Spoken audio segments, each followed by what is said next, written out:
Hello everybody and welcome to the stream. I was literally about to be like, okay, I'm ready to unmute, and then I realised I forgot to put my nose stud back in again. Because I am incredibly good at that.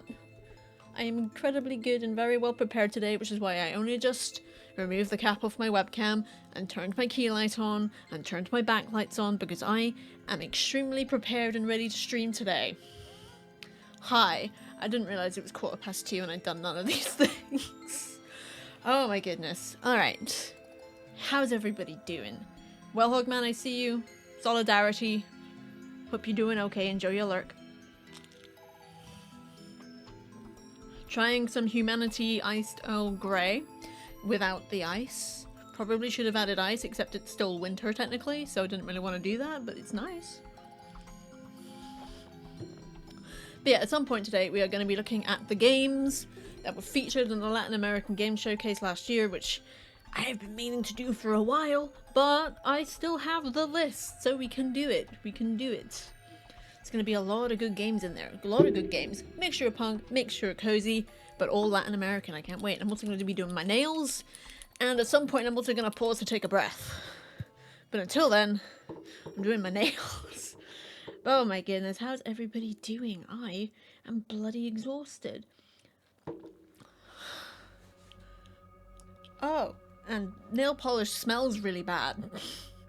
You'd think I would have figured that out by now, given how often I do my nails, but whatever.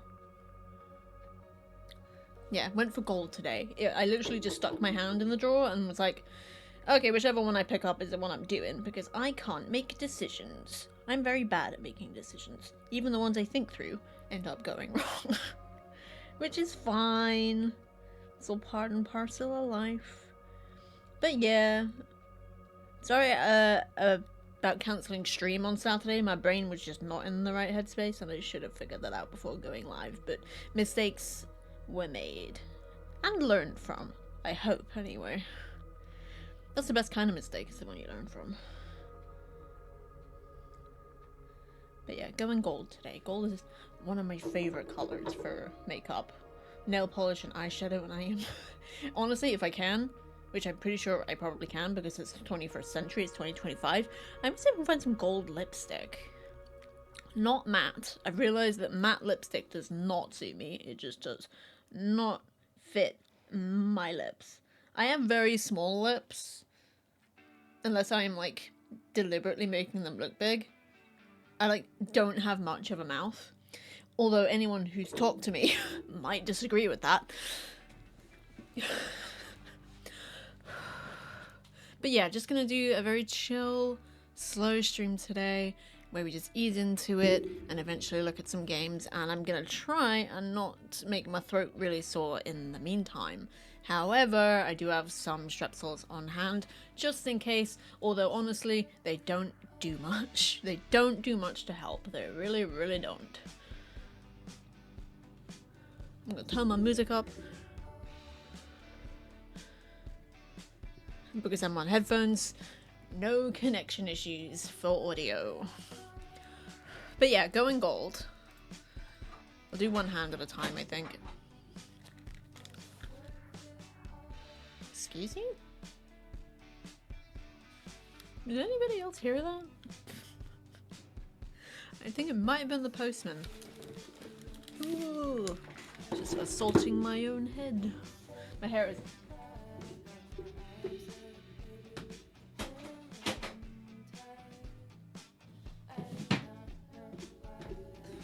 Well, someone decided to slip a Logan air fryer through my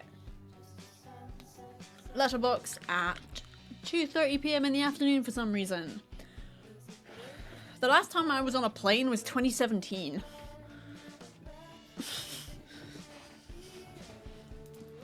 But yeah.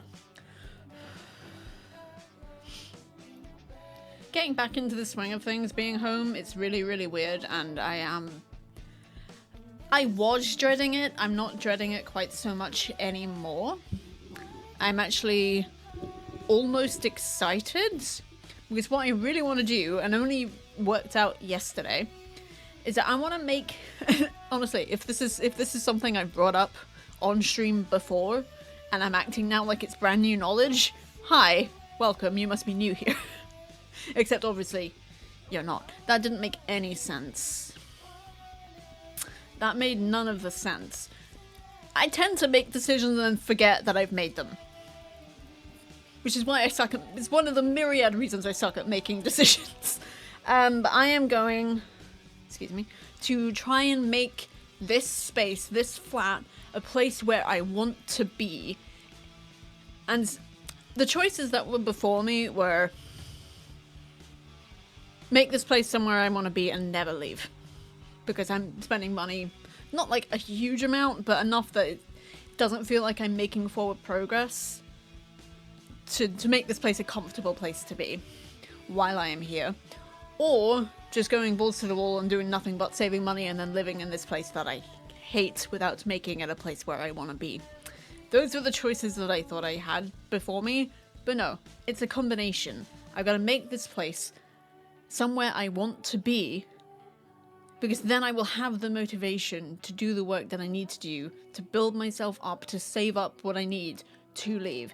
It means it will take a little bit longer than I wanted to get off this island and go live somewhere else closer to civilization. Yeah, it is going to take longer, but at least I'll be happy in the meantime. I won't be miserable. I won't be like forcing myself to try and do something that I can't. If that makes any sense whatsoever.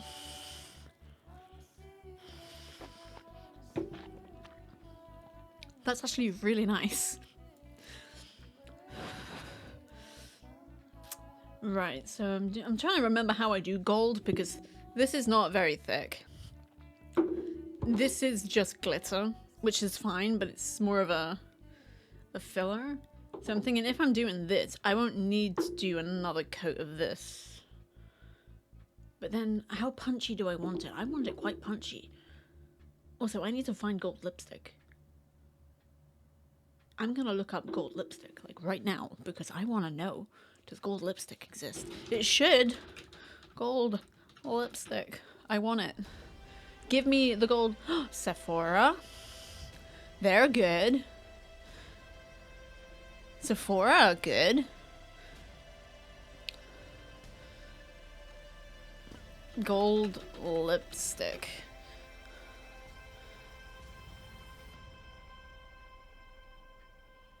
Okay, it sent me just to the homepage of the Sephora site, so I'm thinking it's not quite what I wanted. Liquid matte. I don't want matte.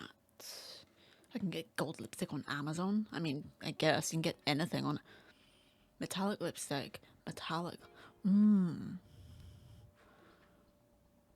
See, this would go on the list of things that would make me happy.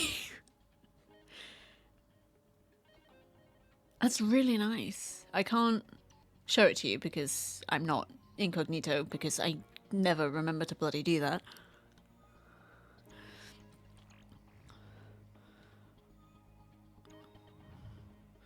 There are other... Blue! There's blue lipstick. We could go blue. We could absolutely do a blue. There's green.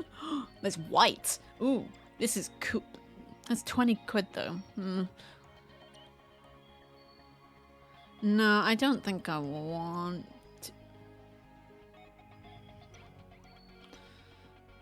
I think I'd mostly just want the gold.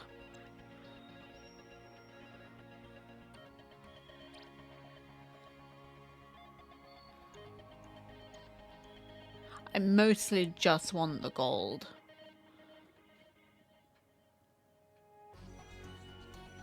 I may have just bought gold lipstick. It was cheap. It was like a $5, so I don't feel bad about that. Gold lipstick.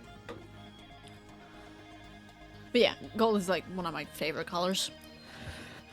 Just in general, actually. But also for like makeup and stuff. And I do want it punchy, so I'm doing another coat. You can't stop me. No one can stop me from doing a second coat of gold nail polish. What kind of rebel am I? One that doesn't make any sense and just talks for the sake of talking. Hi, have you met me? If not, welcome to the stream. We are just chilling out. We are just doing a chill. Even on like my punky streams, it's generally a very chill time. The punky aspect refers to my outfit, which today is just kind of... I wanted to be comfortable.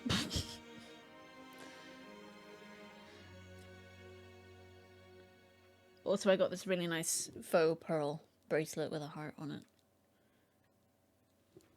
So, sort of cozy. If that even counts as cozy. I am using these terms very much in an umbrella fashion. Right. One hand, 2 coats done. Still gotta do this. And then the clear top coat. This is gonna take a while. I picked the most laborious combination. It would have been much worse if I'd done 2 different colours. It would have taken so much longer if I'd done 2 different colours. I also did go for my chill playlist today because it was just like, I'm tired. I've had a day. Like, woke up, really weird dreams. Can't even remember what happened. Oh, wait. Something was happening. I can't remember what it was. It was a bit weird. Didn't sleep very well, generally.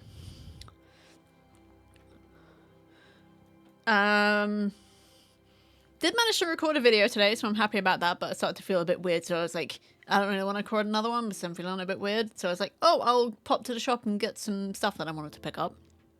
Sure. And then I was like, okay, I'll empty my bins on the way out because I got to take out the recycling today. I got to empty my composter. And yesterday, I ate bad bacon. My bacon went off, which is really annoying because I like bacon and it made me feel sick. So I was just like, I'll chuck it out. But I'll do it in the morning because I don't want like a bunch of strips of bacon just sitting in my kitchen overnight, even if it was in my composter. So I was like, okay, I'll do it now before I go out. And picked up the composter bag, went to the fridge, opened the fridge, my innocent smoothie on the middle shelf in the door, fell out, landed not just on the bag and not just in the bag, but on the bag with such strength that it tore the bag in half, and then everything landed on the floor, like rotten tea bags, eggshells, and this innocent smoothie bottle just sitting in the middle of it, bathed in the stuff. And I was just like, oh, why'd you have to do that? Why did you have to do that?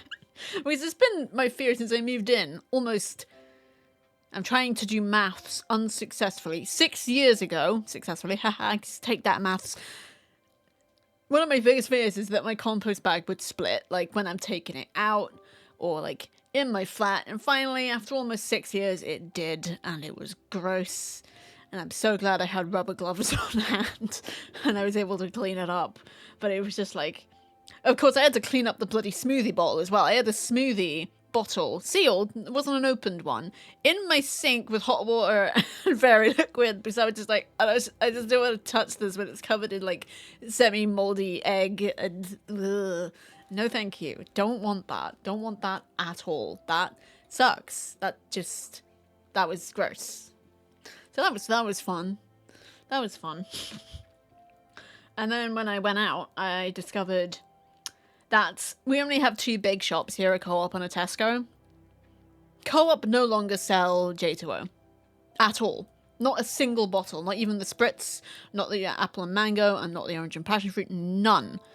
They do, however, sell 4 packs of the Cherry Lucozade, so I picked one of those up. But they don't sell any J2O, which is really, really sad. And I'm going to check right now if Tesco does, because if they don't, I'm going to check online. I'm doing it. I'm doing it. I'm doing it. Bottles, cans, apple and mango. They do. Okay, I'm going to add that to my monthly shop. And I might go down there. So I've got counselling on Wednesday, and that's like that side of town. So I'll go get some then, because that mixed... Oh, they do apple and raspberry as well. But yeah, the apple and mango mixed with cranberry juice is one of the most delicious freaking things I've ever tasted. So definitely want to make that a regular occurrence, because, you know, it's so silly when you grow up or become an adult and like have autonomy. You don't actually realize how much freedom you have. Like, it took me until I am almost 31 and it took me until now to realize I can have J2O whenever I want. I can add whatever I want to it, including cranberry juice. I can do this. I can do this regularly. It doesn't have to be a one-off thing. And I don't know why it's taken me 31 years to figure that out, but it did. So, yeah. But I also, co-ops suck. They just do. Tesco are always better. The only problem is that they are on the other side of town, so I find it difficult to get over there. Well, if anybody working at a co-op is watching this, and I mean my local, the staff have always been friendly. Except for that one guy who tried to tell me that Marigold weren't making rubber gloves anymore. No, dude, you just stopped stocking them for no reason. Okay. They have a mini shop inside the co-op. It's the original factory shop. It's a good shop. I went in there with like some household stuff that I wanted, like just like things to have around the house, because it's another one of those autonomy things where I was like, I didn't realize that, oh, I can get like containers for my drawers to like separate stuff up. I don't know why I didn't realize these things, but I have now, so better late than never. But, so I went around the original factory shop, got some of those. They don't fit in my drawer, but never mind. I also got a bath mat. I don't have a bath, but I do have a shower, and I've been using a towel, and I've kept thinking, I want an actual, like, floor mat for outside my shower, so I managed to get one of those. It's really nice. And I also have been meaning to pick up another little thing by my kettle to put, like, tea bags on and, like, teaspoons. So I picked up one of those, and there was, like, a bunch of them, and they all had different things written on them. And this one is terrible, but I know some of you will love it. It said, "Is it tea you're looking for?" Which I both love and hate at the same time. The problem being is that I then dropped it in the shop, and it broke. Like, split right diagonally down the middle, which made me really, really sad.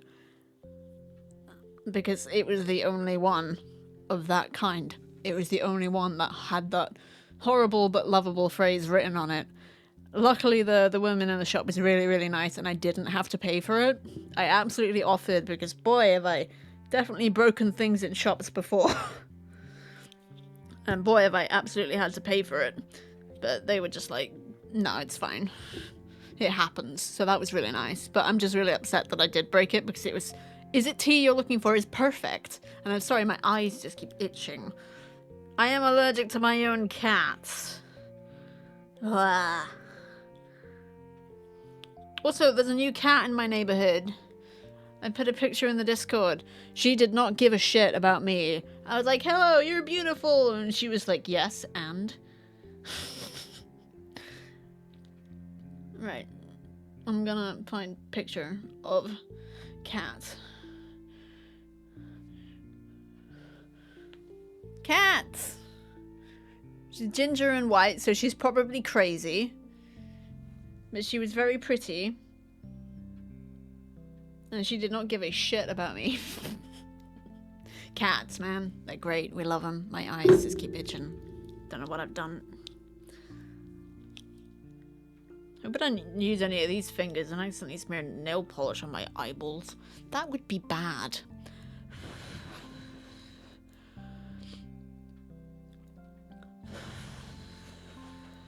But yeah, I'm gonna start ordering J2O. I had the Bender Shut Up Baby I Know It GIF playing in my head.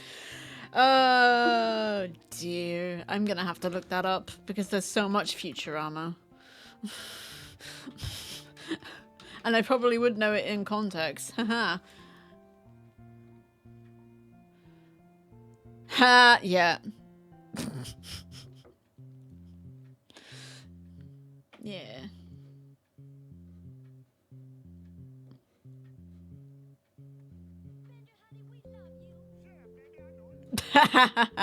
Yep.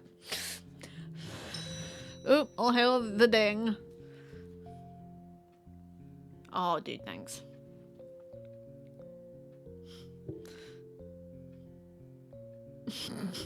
That swagger. Don't forget to have lunch. That goes to all of you. Don't forget to have a meal. Don't forget to eat. Eating is good for you. even if you don't feel like it. Especially if you don't feel like eating, that means you definitely need to have something. You don't have to go all out, but like have something, because skipping meals, it's no good. Okay, I think that's dry enough. It's the old lip smear test.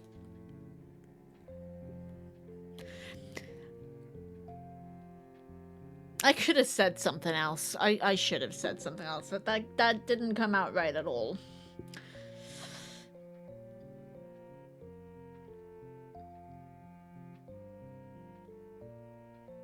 It's gonna look so good. It's also gonna be a bloody nightmare to actually get this off. The glittery nail polishes are always the... You did lunch a while back, good. Nobody wants a smear test. Oh shit, that's too much nail polish. Bollocks. Bollocks. Too much.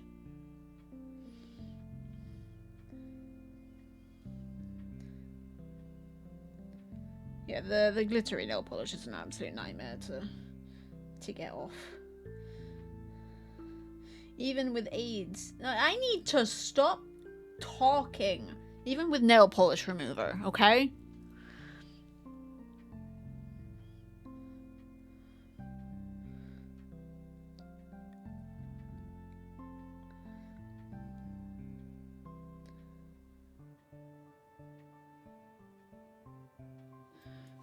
Oh, that looks really good.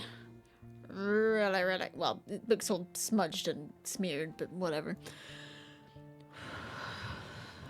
And that's just... Actually, that's not even one hand. We're gonna be here for a while. We might not even get to the showcase until after dinner. And I did manage to get veg. And I was like, why is my tea so cold already? It's because it's iced tea.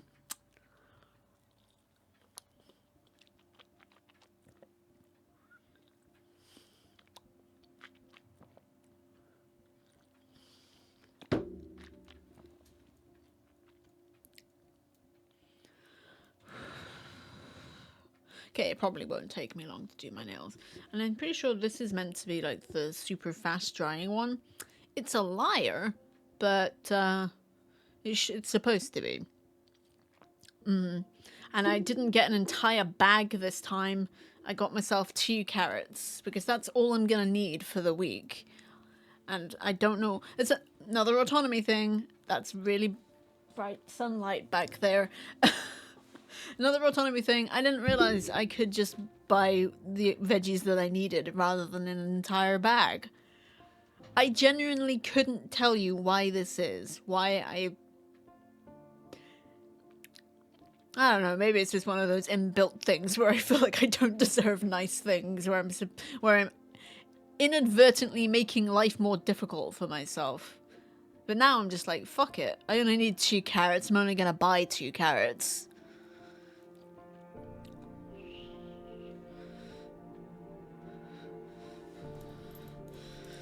Also, I don't think my trigger fire sound alerts are working. Because I think trigger fire may have like had some changes. Oh, okay. No, it's working now. I think maybe it just broke. So it made me think, because I think you used the lurk command the other day, Whalehog Man, and it didn't do the sound alert. And I was like, that's a bit weird. And then I was just on Twitter again, and it reminded me of that other chat command sound alert that we have for that. And it's working again. So, just so you know. Just so all y'all know. Those commands are working again. So if you did want to use them, they are there. So yeah, I did. Twitter also stopped working for a little bit earlier today. Things just keep breaking. I wonder when the entire fabric of civilization is just going to collapse. So it does feel like we're kind of heading in that direction. But I also just kind of hope I can just play video games on the internet forever. That would be really nice. If I could do that. If we could all do that.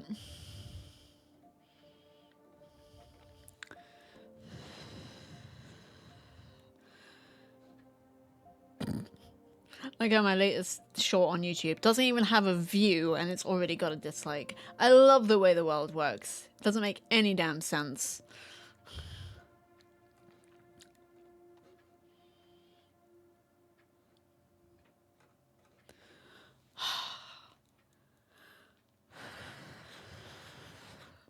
Are you dry now?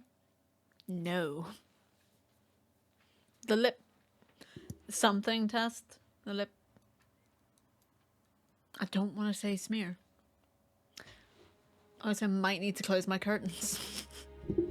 Because, that's real bright. And all that's back there is my wardrobe. It's just wood. And imitation wood at that.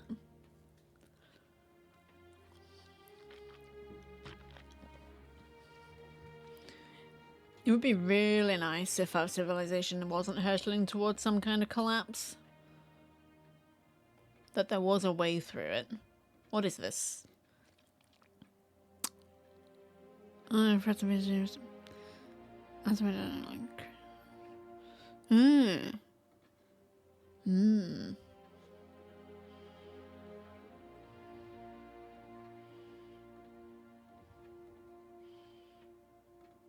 Oh, I just remembered that I bought 24 bottles of apple and mango J2O off Amazon. Why did I do that before checking Tesco?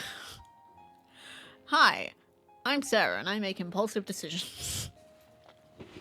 Ow. I'm also really cold. Oh, I bled my radiator today. I learned how to do that when I was away because the radiator in the room I was staying has a habit of needing bled quite often. So the first time I watched them do it, the second time I did it with supervision, and then the third time I did it all by myself. And then today, this morning, when I put my heating on, because I always like to before I have a shower, so when I get out I'm not frozen, the hallway radiator was really cold on the top. Warm on the bottom, but cold on the top, and I was like, huh, my radiator needs bleeding. I know how to do that. And I did it. I did it. I did a thing, guys. I've adulted successfully. Yay. I bled my radiator. That makes me ridiculously happy that I did that. I'm also extremely bloody cold, so I'm gonna put like a jumper on or something and maybe my heating. Give me a second.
I'm back.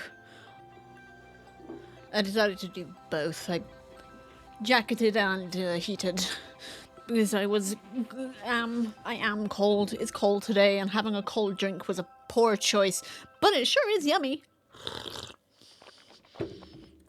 Yummy. Okay, this still needs a little bit more time. So, I didn't do any preparation at all for this stream because I'm a professional. Hey Ange, how you doing? Desktop? Oh, okay.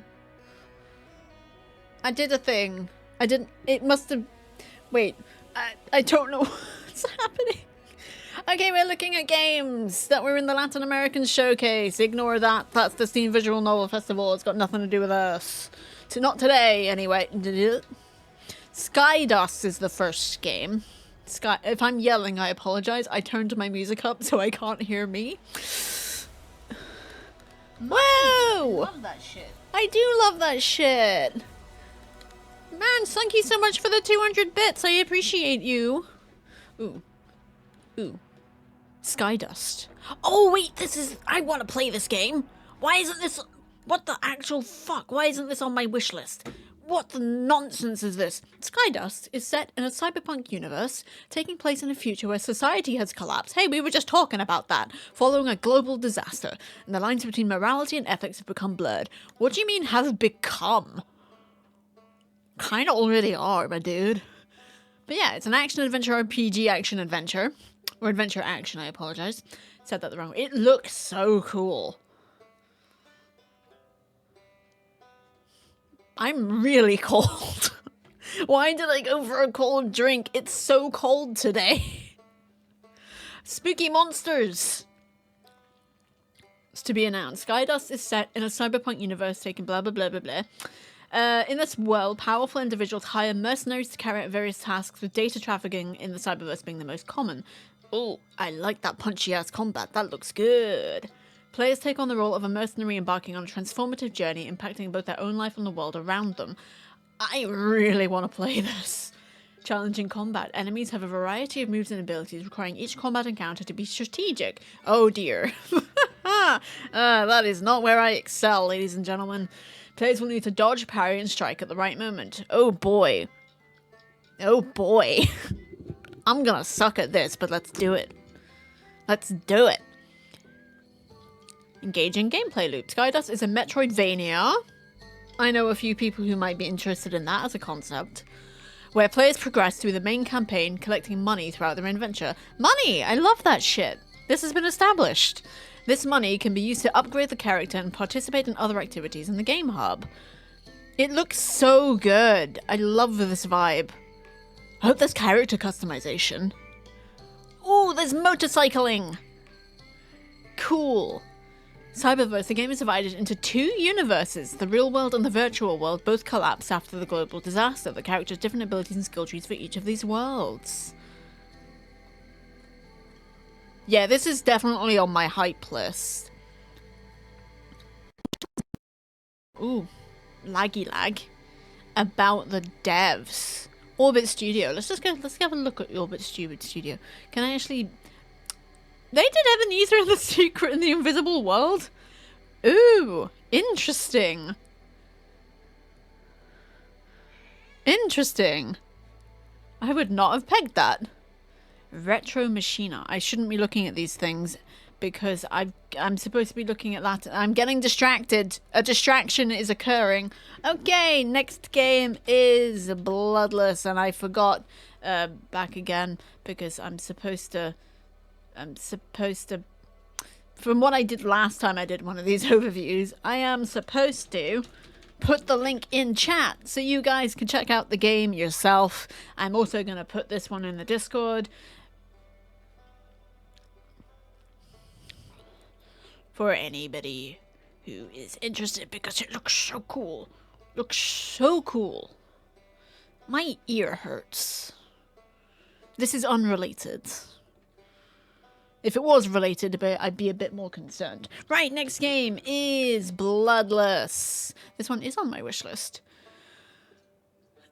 A stylish action-adventure game featuring counter-based non-lethal combat centered around Ronin Tomoe's signature dash counter mechanic. Fighting with nothing but her bare fists to disarm her former allies, the samurai army of Shogun Akechi. Huh, it's got a really cool art style. Very retro. I dig it. I'm gonna slurp on my really, really cold tea.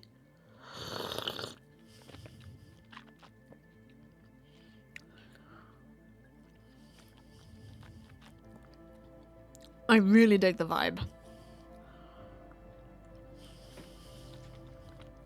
OMG, a Toby!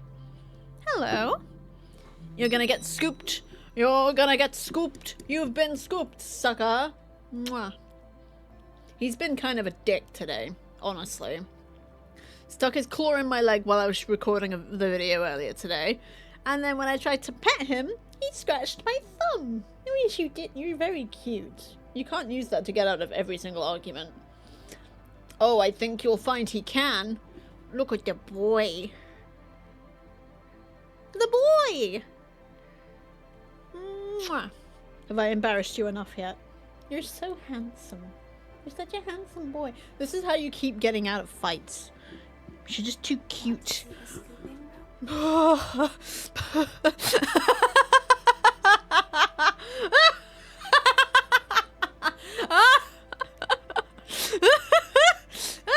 When I added that sound alert, that is not what I expected it to be used for.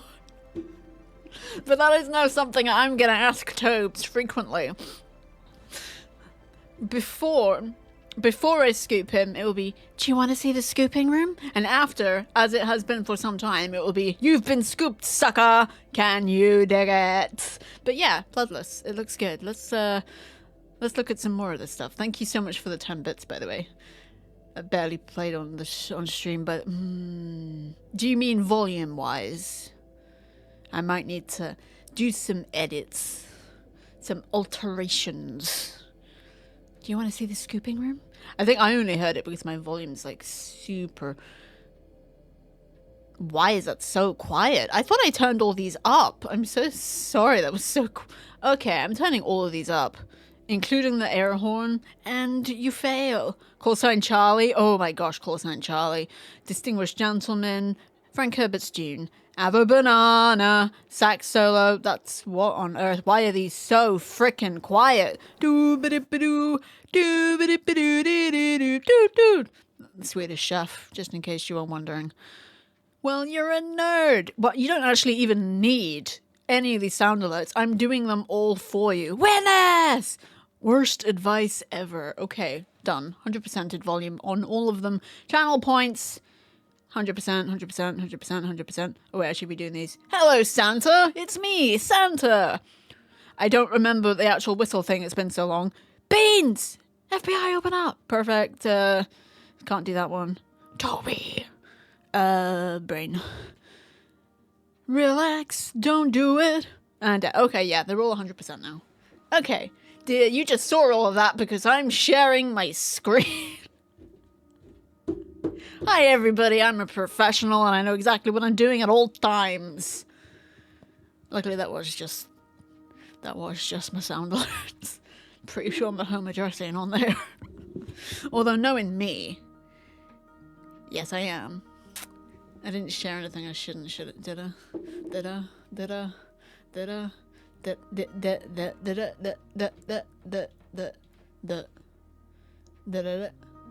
Good. Alright, Bloodless. Also love Point and Sheep. Ooh, demo. Sure.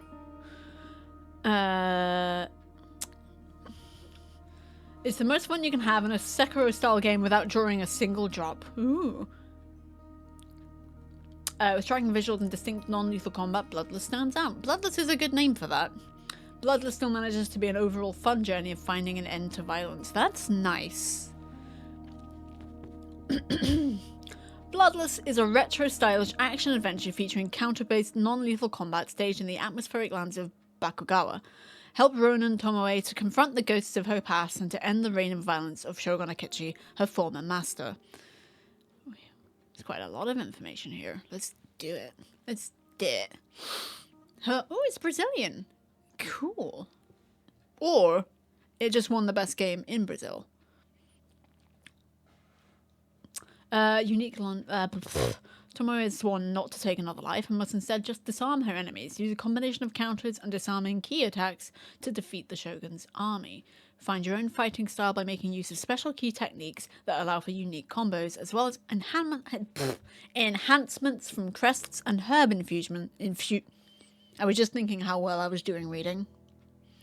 Herb infusions you find across the land of Bakugawa. Explore the sacred nature and mistreated districts of Bakugawa, where its society lives under a violent and corrupt military regime, isolated from the world and shattered by the terror of its past wars. Even as a coward and deserter, through the eyes of her own people, Ronin Tomoe returns to her former land after witnessing all the blood that a blade can shed, hoping to spark the hope and courage Bakugawa needs to fight back against its violent political methods. This is deep. I like it. Push your skills to the limit by collecting warrior idols scattered throughout Bakugawa and unlocking the arenas. Whether you seek to refine your combat prowess or prove yourself as the ultimate bloodless warrior, the arenas offer a relentless challenge for those brave enough to take them on. So there seems to be like a fair amount of content, but apparently it does contain gore, which is interesting. But I guess even if we're a pacifist as such in it, I'm guessing the people we're against aren't. So we're gonna die. We're all gonna die. I need to turn my music back down. My ears hurt. But yeah, this is Bloodless. It sure looks cool. It sure looks cool. I'm only gonna put my favorites in the Discord because otherwise it's gonna take too much time. Right, next game on the list is Cyber War Neon City. Is this the point and click? No, it's a bullet hell. Cool, alright. There was some other Neon City, I think, based game that was a really cool looking point and click, but I can't remember off the top of my head.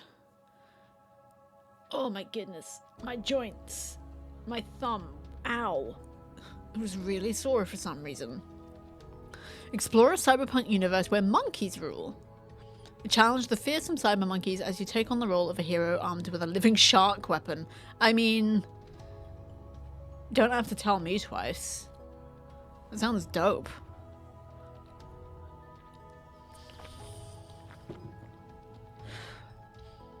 Okay, I'm gonna do the second coat now. I'll just have a look at these screenshots. Oh, I like the playing card floor tiles. That's cool.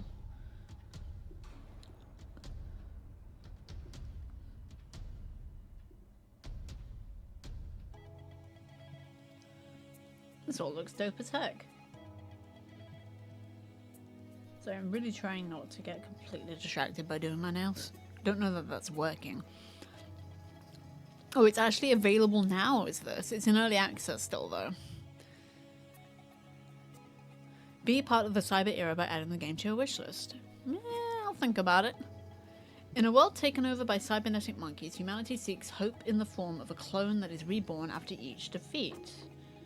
To aid him in his mission, a living shark weapon becomes his most loyal ally against hordes of enemies in a frantic battle. Dive into the character's memories in a surprising and twist-filled story. Interesting.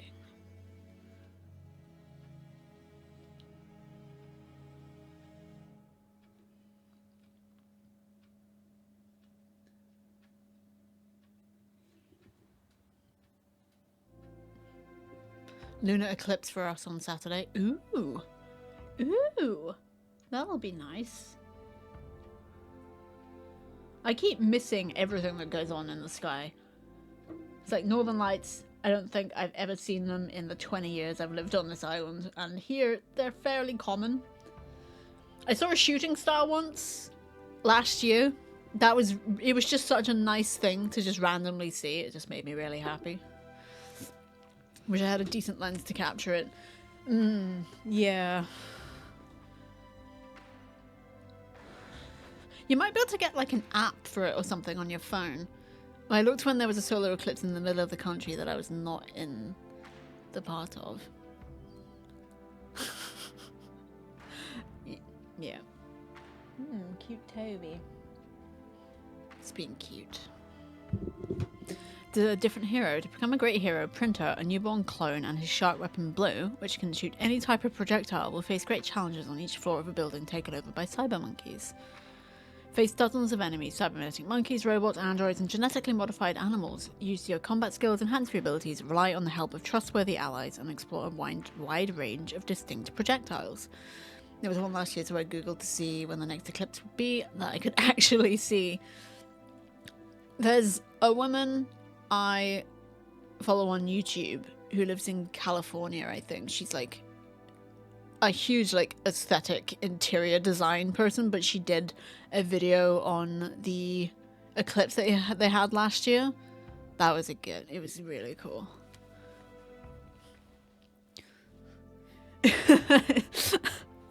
It's really cool stuff. I've only found her because I joined Tumblr again, And I kept getting like light academia and dark academia, and I was like, what even are these things? So I YouTubed it and I found her channel, and she was like explaining all like the different aesthetics and stuff, and I was like, I think this is cool, I like this. So I've been watching her ever since. She does like outfit videos. She's been like decorating her rooms in the rooms in her apartment in different styles. She does like I just really like it. I just really like that sort of thing. Oh. With your shark weapon, you have the unique ability to store various types of shots. Your cleverness in choosing the ideal shot for each situation will be crucial. Additionally, a skill tree provides permanent improvements, while each room grants you a new upgrade. And to further enhance your options, a merchant will offer new items and drones that can be essential in your combat journey. This sounds interesting. I like this. I moved from California because it's so expensive. Then they all came here a few years ago, and now we're just as expensive without the weather to boot. Oh dear.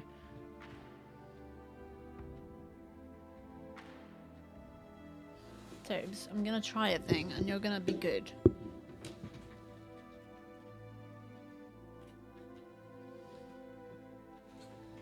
Oh, it doesn't matter because I don't fucking have it on here, but that's just my tower. My cat left. My cat left. What a doofus. You're very cute. A cute doofus. A koofus, if you will. Alright. New surprises await you with each failed attempt. When you return to the start, you can expend resources to improve and become stronger, as well as unlock new allies and expand your base. Cool. During his journey, Printer will discover that not everything is as it seems. For each new memory about the character's past, our hero will find himself in a more complex and mysterious plot. New characters may appear, each providing their own perspective on what might be happening in the world of Neon City. Interact with NPCs and discover valuable information. I really like the vibe of this. I like the fact that it's actually like putting emphasis on a plot, on having a story, because in a lot of these it tends not to bother. It's just like, it's just a bullet hell experience. You just get shot at, don't get shot at. But I like this. This is cool.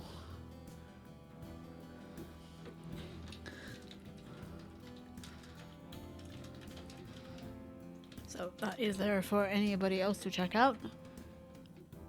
And I think I will put that in the Discord. I dig it. Okay, that's starting to annoy me.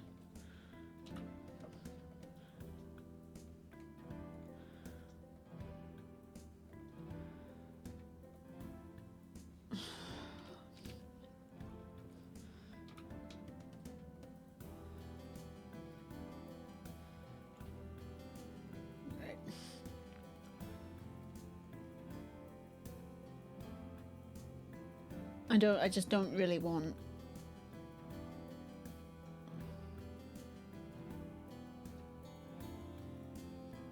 to show everything. Didn't realize that that's what it was doing.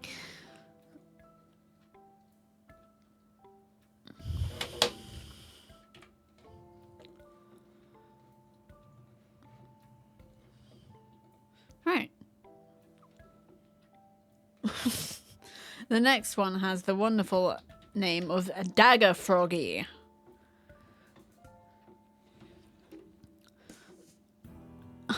Okay, it's another roguelike bullet hell. I think it's more of a bullet heaven though, from what it looks like. So get back on that. Dagger Froggy is a small action roguelike where you face hordes of enemies. Cute! With each round you get stronger, but so do the cute creatures. I like just that. I just like that. That's cute. So yeah, this is more of a bullet heaven than a bullet hell. Dagger Froggy.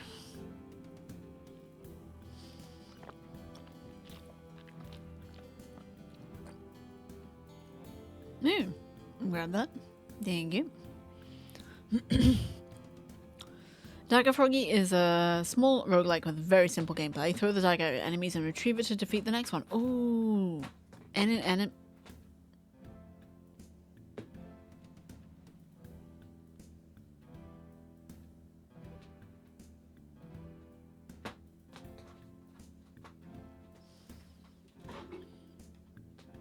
The boy. The boy. Boy.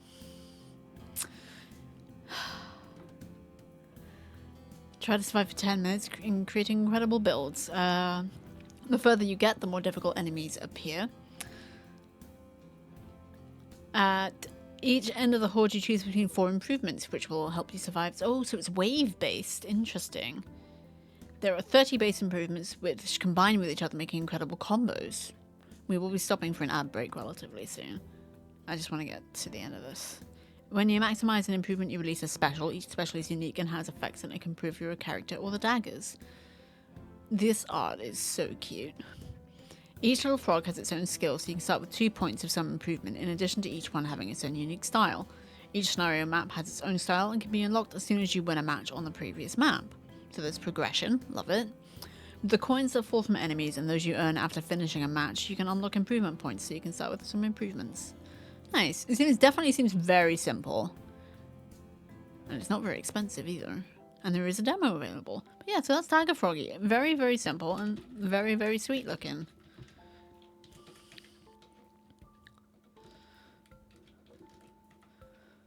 I like that. Alright, we're going to take a break. I'll be back in about 5 minutes. We're going to run some ads while I'm gone. But if you don't want to see ads, you can always subscribe. It's up to you. I'll see you guys in a bit.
12 o'clock, I'll write a manifesto.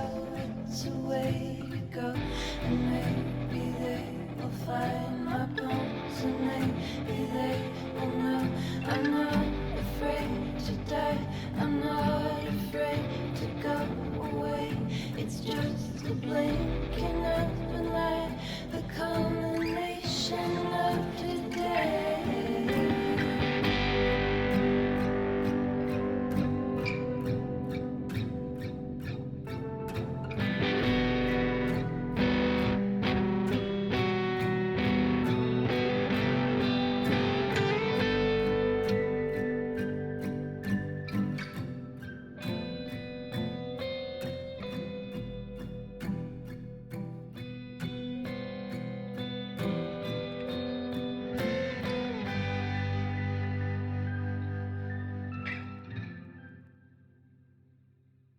I'm back. Hello everybody, welcome back. And we're looking at Pop Slinger Volume 2 Loveless now, which is cool looking. Return to the Pop Slinger universe in this coffee-fueled sequel. I do love coffee. Join an elite agent and a digital idol on a mission to rescue a lost heroine in a world full of vibrant chaos. We love that kind of shit here. Face new enemies, uncover the mysteries of the Purple District, and groove to a freshly brewed beat. It's good to be back. Side-scroller on-rail shooter Bullet Hell. Oh, I dig it. I dig it. You better believe that I dig it. I have a feeling about this job. Okay, it looks blurry. I think that is just the screenshots. It looks good though. I've not played the first one. Should I play the first one? Pop Slinger Volume 2 Loveless takes everything we loved about the first game and cranks it up with sharper visuals, anime-inspired animation, and an addictive, they use the right word, mix of pop and techno music, creating an unforgettable retro-futuristic experience. Well, I dig it. I dig it. Excuse me. Pop Slinger Volume 2 Loveless is a well-polished, beautiful, original, and fun work. Stands out for its impressive musical and visual design, combining vibrant neon colors with a new retro soundtrack that perfectly captures the essence of the game. A unique and fun experience that feels like an interactive animated show. It does look very fun, and it has Spanish. I can put Spanish subtitles on. Or I can put Spanish audio on and have English subtitles. That'll be good. Brew up some action in its coffee-powered sequel to the hit musical shooter. I need to play the first one, I think. This seems right up my alley. Love the narrative-focused musical shooter inspired by 80s and 90s retro culture. I'm in. Takes you on a thrilling new adventure where Agent Cooper McLaren of the Juncture, against various anomalies, Java, teams up with Akane 2.0, a reformed digital idol, to rescue Ria, the heroine of the first game, who has mysteriously vanished. Definitely need to play the first one. As they navigate the bizarre Purple District, Cooper's copy-fueled weapons and Akane's digital powers will be put to the test against the formidable Loveless sisters and a variety of new enemies. Dive into a vibrant world with upgraded new retro visuals inspired by 90s cartoons and anime, featuring fully voiced dialogue and dynamic cutscenes. Sounds good. Master new abilities like enemy stunning summons and an improved dream time system integrated into a special action bar for more fluid combat. Face off against new enemy types, including color-switching foes and challenging black and white variants that require quick thinking and strategy. Ah, strategy. Groove to an expanded soundtrack blending future funk, French house, rave, and punk/pop punk, all reactive to your in-game performance. I don't know what future funk and French house is, but I'm into it. I need to look that up. Venture through crazier stages than ever before, from shrine-like baseball stadiums to Thunderdome-esque kingdoms, each packed with unique challenges and visual flair. Uncover a deeper, more mysterious narrative with themes of family drama. Ooh. It's a ticket to a funky coffee-powered adventure like no other. It sounds amazing. Is it out yet? It is. It doesn't have... It's got 8 user reviews. And all... Well, that's not... It says it's got 14 reviews. Okay. They're all positive though, so that's good. Yeah, I definitely want to give this one a go. That looks really, really cool. Or it would if the trailer was working. Pop Slinger Volume 2. That looks good, and if I bring this up, good, it doesn't show it. I'd really would just prefer. Oh, that's not the right link.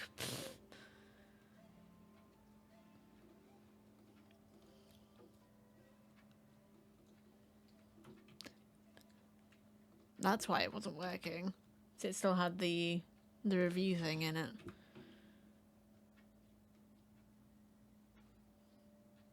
Okay. Okay. Yeah, that looks really good. Ah, next one is Windrunners.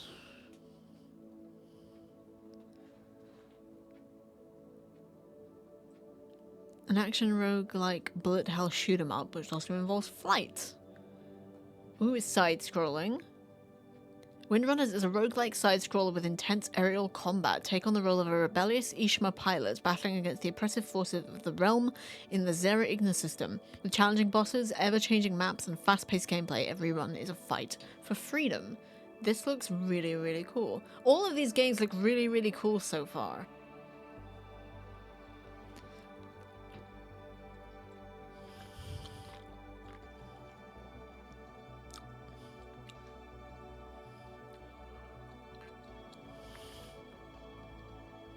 I think half of them aren't on my wish list because I did just put the games in a list on a note app and then didn't actually look at them further after watching the Latin American Game Showcase, which was really, really good, by the way. I would have covered it if I hadn't been asked to do the Wholesome Snack, which happened basically at the same time, which you can find on my YouTube channel, my alternate YouTube channel. It says this is for stream VODs, but it's actually for events as well. I meant to add that. Yeah. It's like a whole thing. This looks so good.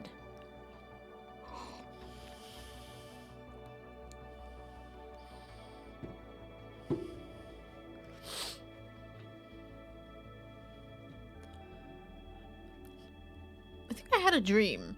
And this happens sometimes where something will happen and then I'll be like, hey, I had this dream. And it reminded me of it. And I'm pretty sure I had this dream where I was like, I don't know, house sitting for somebody in the country and there were 2 moons in the sky. And yeah, I was still on Earth. That was a weird one. It just came back to me.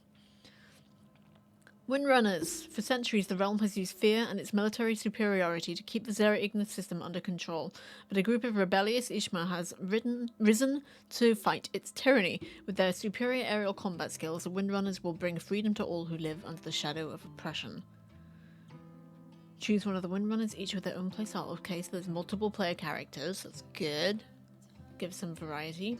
Collect items during the incursions and build a powerful arsenal to reduce your enemies to dust. Oh, I love that. That UI looks so crisp and so clean. I love that. Face the cardinal beast piloted by the saints, the knight's hand picked by the king. Oh, it just looks so good. During raids, choose which planet to attack next. Each planet offers you opportunities to acquire unique resources. Accumulate resources over multiple raids to invest in the mothership sectors and unlock permanent upgrades. Missions. When attacking a planet, select your next mission and gain perks based on your needs. Well, they're definitely keeping it simple, but I do just love the way it looks. Love this sort of retro feel to it. And the animation style is breathtaking, honestly. It's absolutely gorgeous.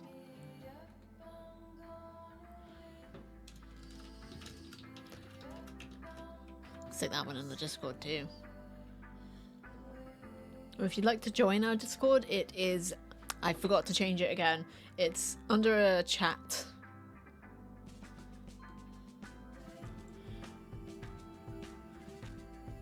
No, it's not. It's under a point. It's a point redeem. Which I am going to alter just now to make it... So I'm going to make it 50,000 points. So it was 100, then it was 70. Well, right now it's 75, but I'm gonna make it 50,000 because 75,000 is a lot. But I will say you do have to be following on Twitch in order to qualify for it.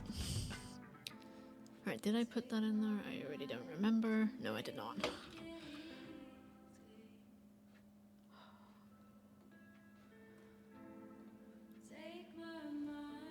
We have a lot of games to get through. Right, Colonel Hearts. This is the only one, but it's meant to be Heavenly Dispatch Squad? Maybe they dropped the subtitle. Gather your allies, eliminate angels, transform into a magical girl. Slay God. Colonel Hearts is a multiplayer co-op roguelike action RPG, that is a lot of tags, about 4 magical girls and their attempt to save a world that's drowning in ashes. Bit risque. My hands are fucking freezing.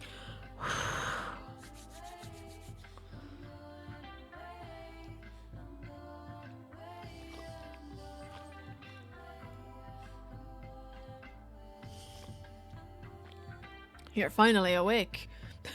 I see you finally booted up. Yep. I think I made that joke last time.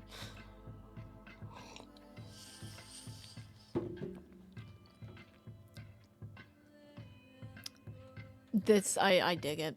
Ooh, little guy! Ooh, magical girl transformation. Love them.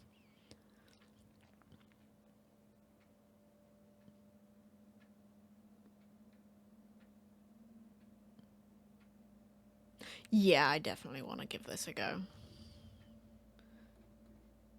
Wish this would go away. I get it. I know the item's been added to my wish list. Stop it.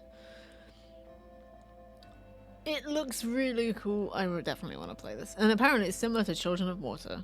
Sure. A very important Dolce announcement. Wish list and follow.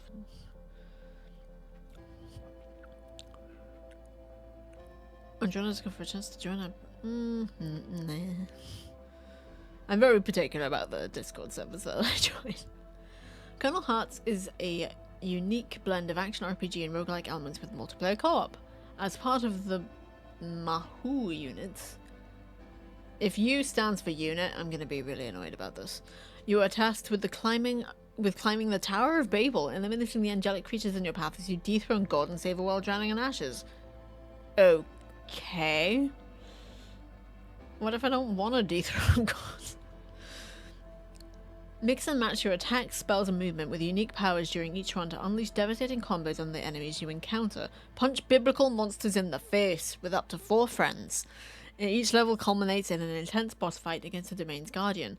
This is a cool UI menu. I love this. Very, very Frontline Crisis. That. After each expedition, you will return to the last memory backup in a laboratory located on the outskirts of humanity's last holdout. Spend the rewards from each run to unlock and equip up to 256 kilobytes of chips onto your unit OS and customize them as you see fit. Harness the strength of the tower to dispel the heavenly curse from yourself, unleashing a devastating attack on nearby foes and attaining your true form for a short period. Oh, this is going to be fun. And perhaps a little risque. Boobs. Interact with the tower's unique inhabitants and give them gifts to deepen your bond. Oh, so it's like Stardew. 4 playable characters. I think pink hair is my favorite.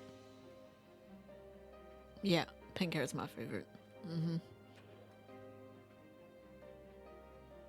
Hell yeah. Become a God-saying magical girl. Meet your allies along the way. I dig this. This is cool. I'm so cold my face hurts. And my shoulders. Posture check, everybody. Do a little stretch.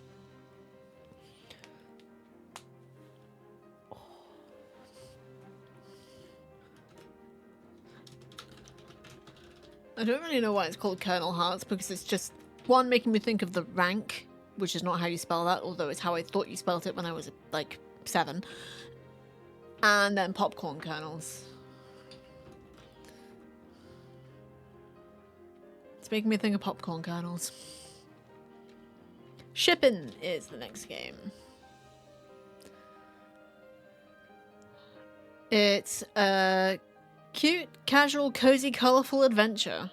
Okay. Embark on a journey across cozy islands where you'll fish and experience magical moments. Uncover the stories of an ocean where each harbour is a welcoming place with friendly characters waiting to help guide you back home.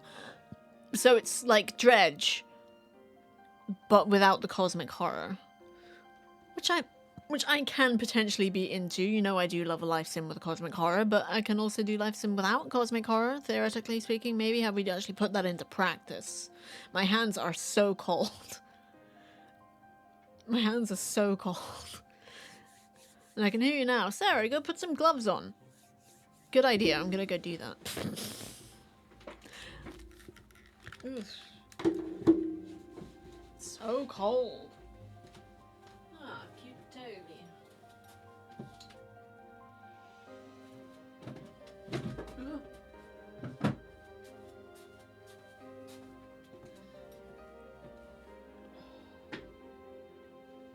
My nail polish didn't smear, so I'm happy.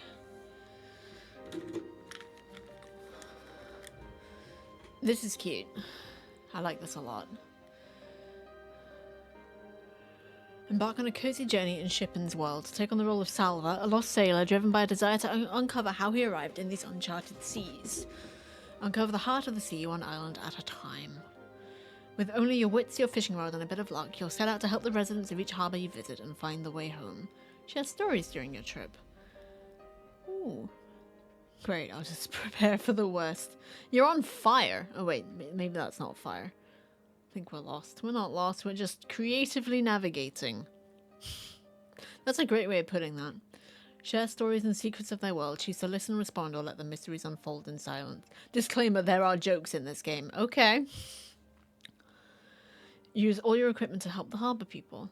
Fishing, exploring the ocean's depth, and experiencing magical moments are just a few of the many things you'll encounter as you uncover the hidden wonders of each island you visit. Fill your compendium with ocean treasures. This is really cute. You can find stuff as well as fish. Stuff and fish, that's how that saying goes, right? Fill the sailor's compendium with the different fish and relics that you obtain throughout your entire journey. This seems like a guaranteed, just really chill time. And I am looking forward to it. That's going to be great. That's shipping. I can't say shipping without thinking stripping. And I don't even watch stripping. On Sam Shipping, I am. Born in the great UK. That's a whole meme from like All Hail the Ding from many moons ago. If anybody gets that, it'll be cool. Okay, thanks, Parcel Force. That would probably be my green tea. But yeah, shipping looks fantastic. That looks really cute. Next one is, I'm going to move my phone closer to me so I can read it better. Mingion? Magion.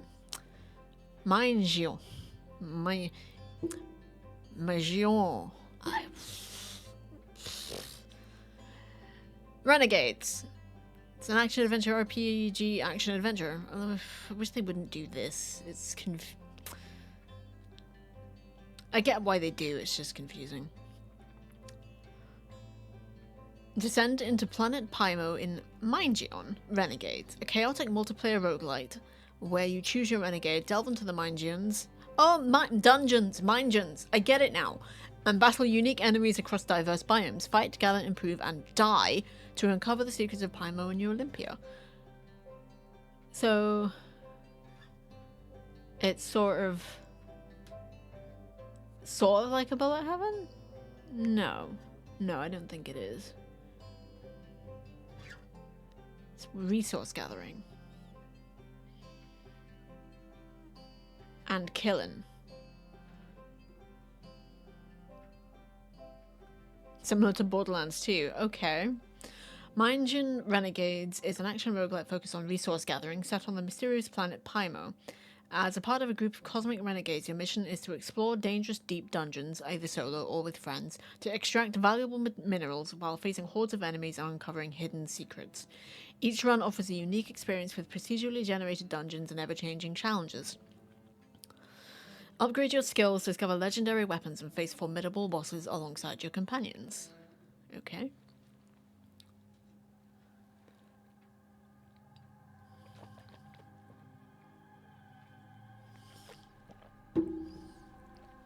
Up to 3 players or solo to explore the depths of Paimon together.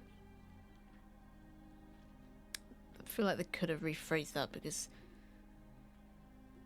solo and then together doesn't really make any sense, but whatever. Coordinate your moves, combine skills and gadgets, and share the treasures you find along the way. Teamwork is essential to survive the deadliest challenges, but watch your back. Sometimes you'll need to unleash your inner renegade and work alone to maximize rewards. Okay.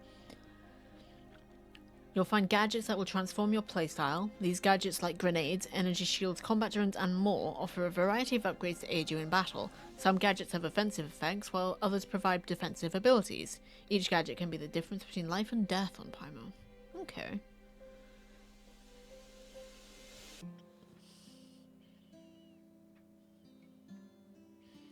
Paimon is filled with rare and valuable minerals that bring out your inner renegade. As you delve deeper into the dungeons, you'll find various types of minerals that can be traded to upgrade your weapons, skills, and gadgets back in New Olympia. You'll need to be strategic about when to use these minerals, as once you die, they're gone for good. Okay, so it's not meta. The minerals are not for meta progression. Is there meta progression, though? The biomes of Paimon are teeming with diverse enemies, from minor creatures to towering bosses. Throughout your journey, you'll encounter the scavengers, rival mercenaries equipped with advanced gear. Each biome culminates in a battle against a boss, an ancient entity that will test your skills and strategies to the limit. Big slime! In Mindjun Renegades, progression is key to your survival and success. As you explore and gather resources, you can upgrade your skills and equipment to become stronger with each run. Invest in permanent upgrades for the mines on your ship, unlock new abilities for your renegade, and strengthen your arsenal with the powerful weapons of the ancient ones. So there is meta progression, but it's not telling you what that resource is specifically. So it says that you don't take minerals with you when you go.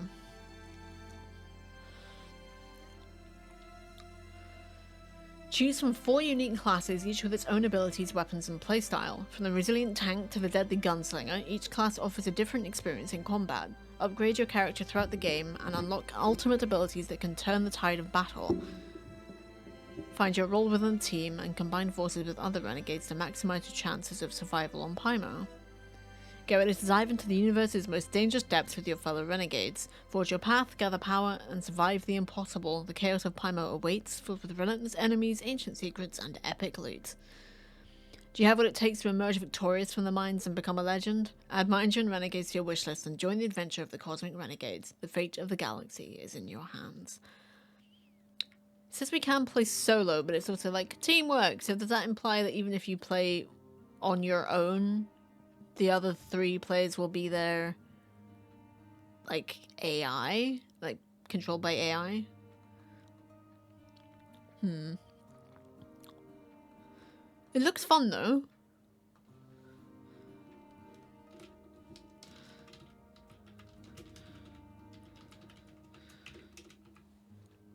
Looks fun. Okay.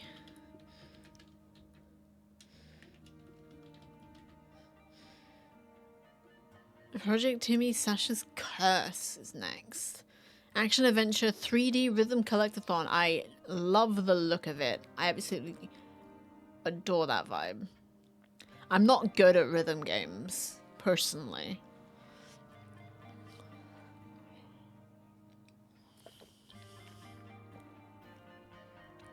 Project Timmy Sasha's Curse is a 3D rhythmic puzzle-packed action game mashup. Use the rhythm of the music to activate magic traps, fight nightmare creatures, explore the dream worlds, and unveil all the secrets that are hidden in Lucity Town.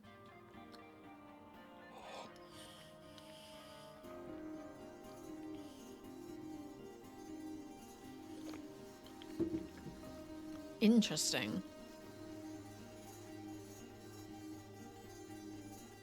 It looks amazing. It looks like some of the dreams that I've had. It's outfit changes! Or colour changes anyway. Simply because I know how much I suck at rhythm games, I'm not gonna... There's a cat. Even that's not enough. Oh my gosh, the moon has a mustache. Still not enough. I'm not good at rhythm games, so I'm not gonna partake of this one, but I shall have a look-see down here. Project Timmy Sasha's Curse is a... Yeah. The goal is to bring good dreams to the people of Loose City Town, or at least it was. A mischievous cat by the name of Sasha has started setting a plan in motion to give people nightmares instead. It's more profitable. Angry about this, a penguin by the name of Mr. Moon decides that Sasha must be stopped, even if it goes against the higher-ups' orders. That's where you come in. You play as Timmy, a plucky young intern with something to prove. You and Mr. Moon must go into people's dreams, find the Nightmare Core, and put an end to Sasha's evil plan, thwarting her minions along the way. But you must be secretive about this, or Timmy and Mr. Moon could lose their jobs. Explore the dreams of the people of Loose City Town. Loose City? I feel like it should just be Loose City, because then it's just city and that's confusing. Get to know their greatest passions and fears as you help them overcome their nightmares. Each level is brimming with personality, with unique trials based on the person having the dream. The animation is lovely.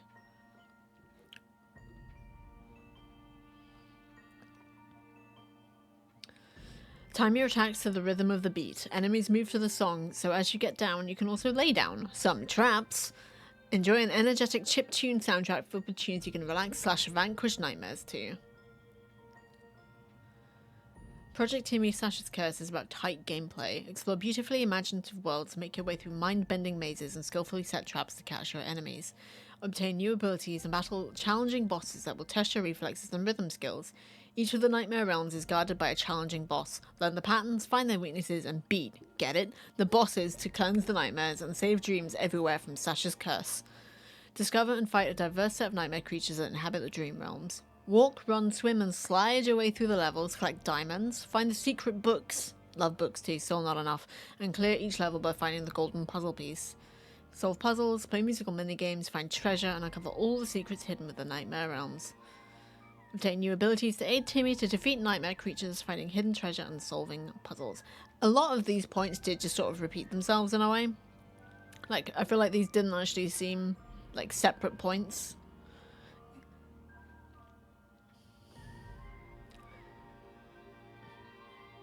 Use windy traps to lift Timmy or anything else flying through the air, or your magic bubble to provide safety against nightmare dust. Detonate potion explosions to break through the tough shields and other abilities that will aid you through the adventure. There's a lot of information here. Use Timmy's ability to project into people's dreams. Find your way through the darkness of night in the woods. Seriously? Crawl through the chocolate alleys in Sugarcane Street. Immerse yourself in the abstract and ever-changing neon arcade. And much more. This does sound really good, but I just suck at rhythm games.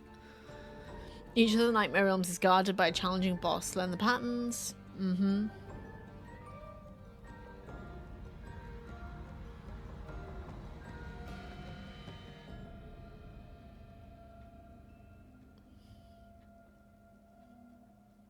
Here at Dreamcatchers, we emphasize the importance of building a strong bond with your co-workers. We hire only the best and friendliest to help us in our goal of bringing sweet dreams to the people of Loose City.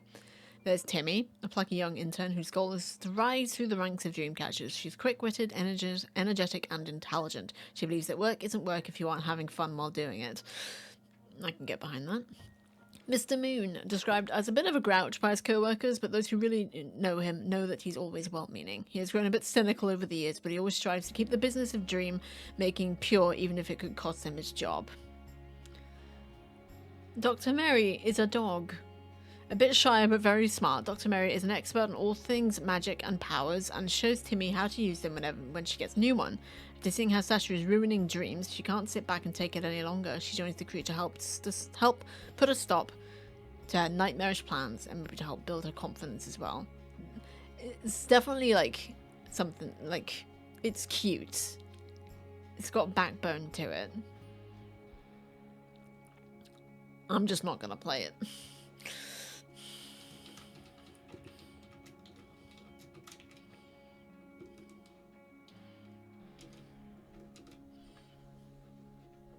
It's cute. This should be interesting. Sin Squad Stealth Assassins.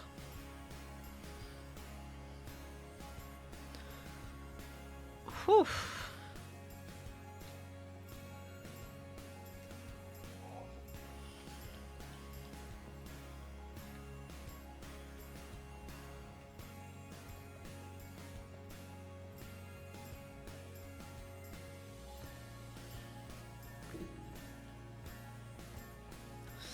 Plan like a strategist, hunt like a predator, kill like an assassin.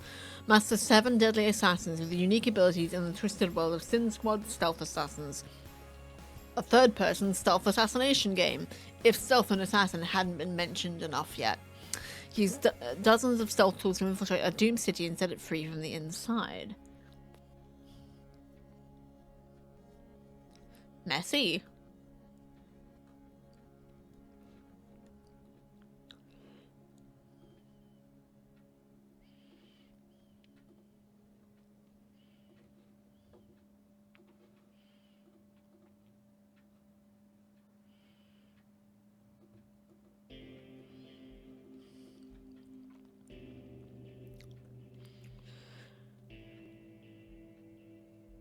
Take charge of Sin Squad, the team that takes up the trash when governments and the UN cannot.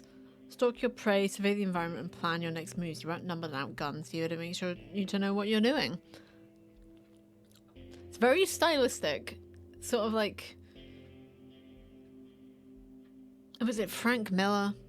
Is that who I'm thinking of who did Sin City? I'm pretty sure it must be based on... like, somewhat loosely on that, because it's called Sin Squad.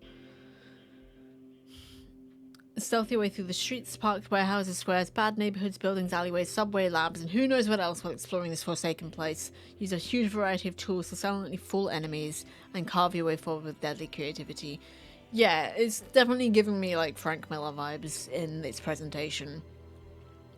And it's clearly quite heavily influenced by that. Lead Wrath, Envy, and their crew of elite stealth assassins, each with unique characteristics, in a fight against the odds, infiltrate a twisted and corrupt city that was overtaken by an unknown terror group in possession of a mysterious virus. Eliminate them one by one to find out what the hell happened there and fix it. I'm into this. I don't think I would ordinarily be, but there's something about this that grabs me. Mad World. I only know that as the Gary Jules song, but I'm guessing that's not what you're referring to. Old Wii game. Ooh. But yeah, this is...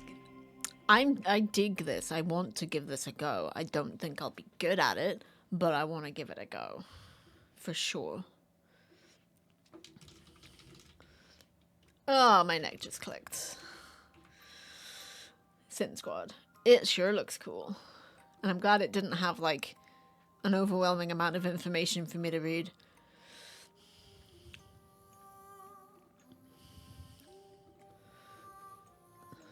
Sin Squad. It looks really cool.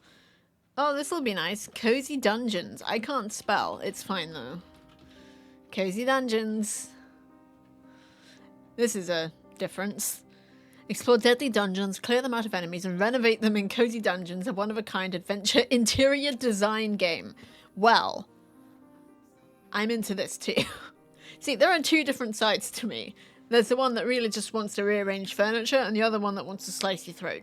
Not your throat specifically, chat. You guys are great, but mostly just digital people in video games. Mostly. Two different sides to me.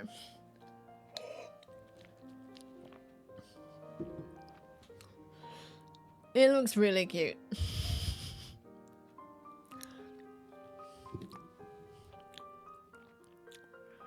Oh, you can do carpets and windows. Oh, yeah. Yeah, I definitely want to play this. This looks brilliant.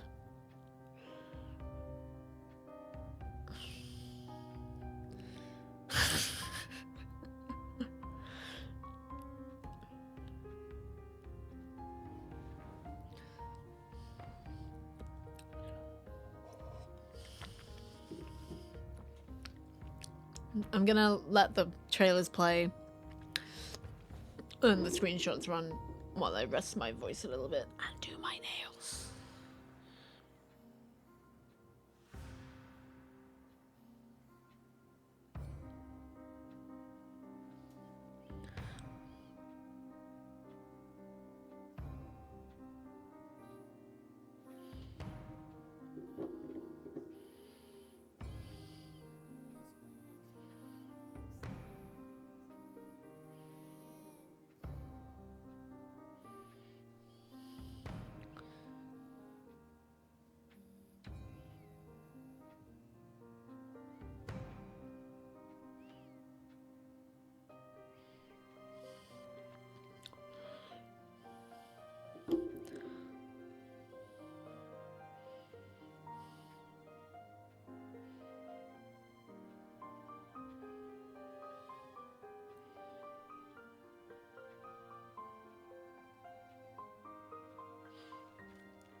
It's very cute looking, for sure.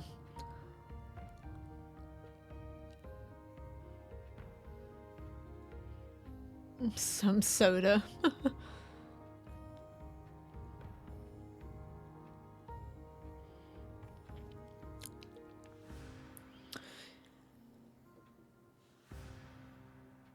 You renovate them for profit. Take control of the leader of a monster extermination guild that decides to add a decorative spin to the business. After all, why just conquer a dungeon when you can turn it into a B&B?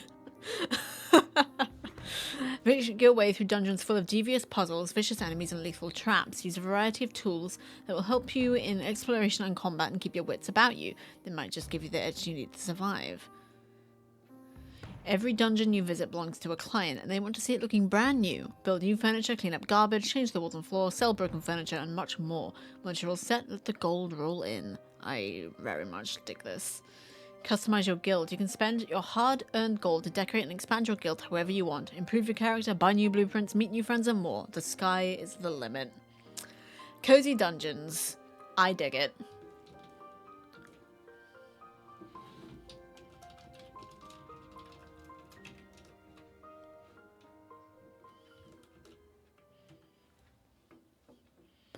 I apologize to everyone in the Discord for me just spamming this shit.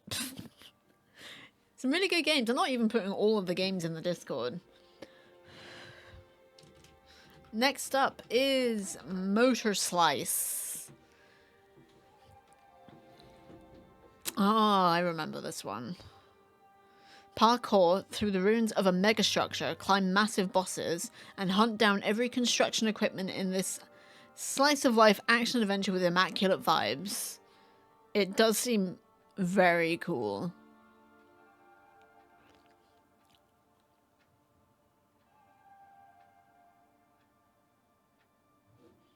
I'm gonna stop putting them in the Discord because this is too many of them.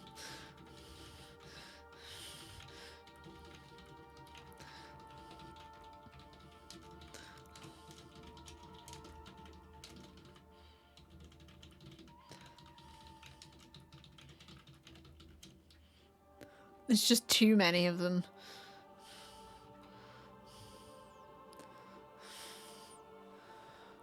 But this does look really cool. And she looks very bored. She looks very bored indeed.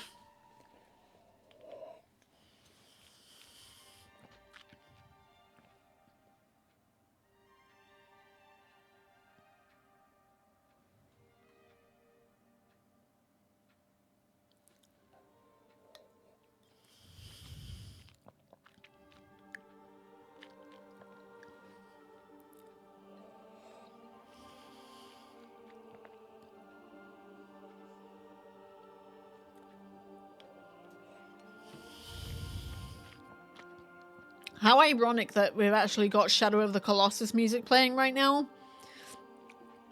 When one of the key points to this is climb massive bosses. I didn't plan that.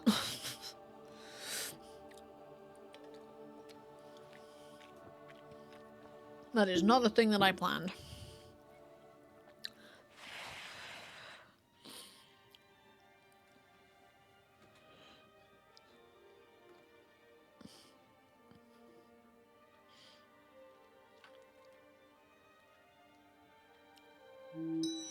All hail the ding.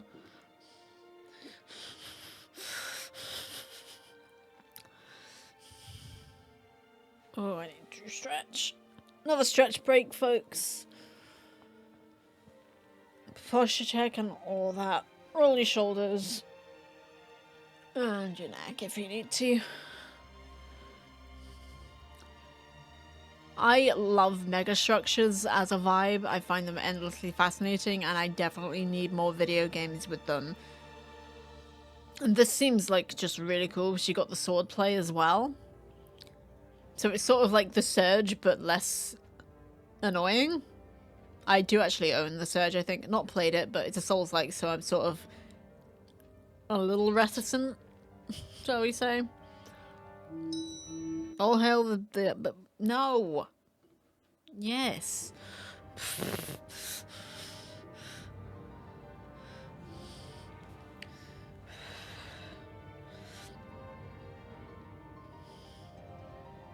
It's my burb.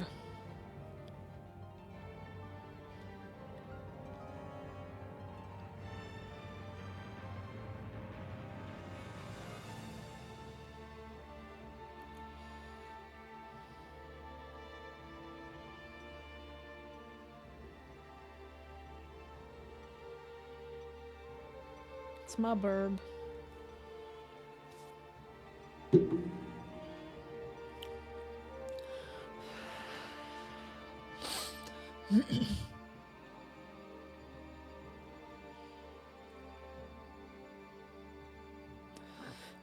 Excuse me.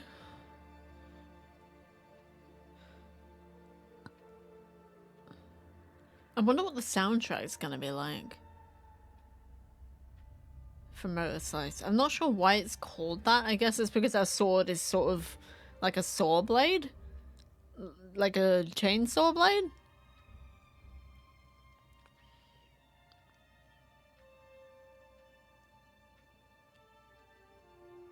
Ooh, ground shake is a nice touch. Motor Slice. Wishlist now on Steam. It looks really cool. I'm sticking that in the not the Discord, in chat right now.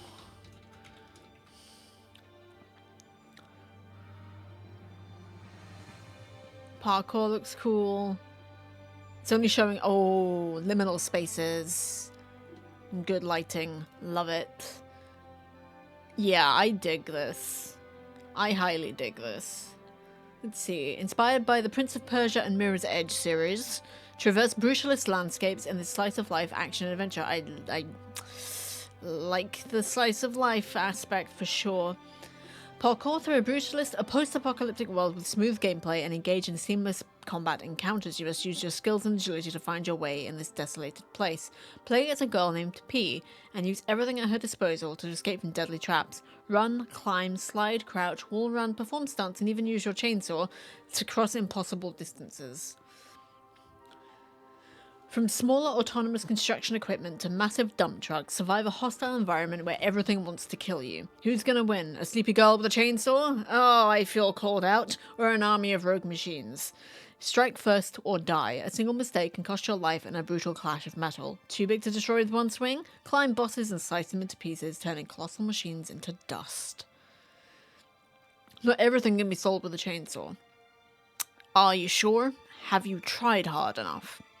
Alone with a flashlight, you are powerless against the crushing atmosphere of the structure. Rush through the darkness in endless corridors and cross liminal spaces. Insignificant as you are on the scale of this cursed place, you have to face your fears and complete the job. But can you fight your megalophobia? Slice of life, here we go. Get in, eliminate all the machines, get out. That was the job. But upon arriving at an abandoned megastructure, P discovers an imposing, dreadful machine, and she soon realizes that this is no ordinary job. Partner with a mysterious malfunctioning orb drone, and embark on a daily routine of a slicer. With nothing more than a chainsaw, she must bring this place down, whatever it takes. This is such a cool concept. I love this. Okay, features fluid acrobatic gameplay, brutal fast-paced combat, climb massive heavy machines in epic boss fights, traverse liminal spaces and parkour through brutalist landscapes, minimalist atmospheric adventure with hardcore challenges, slice of life story about a girl doing a routine job in a megastructure. That right there is all I need to know. Gorgeous pixelated modern low poly graphics, solve puzzles with physics-oriented objects, and a banger atmospheric D&B jungle OST by Pizza Hotline. I don't know what half those words mean, but I really, really want to know what the soundtrack is like. And I'm gonna have to do a Google of that.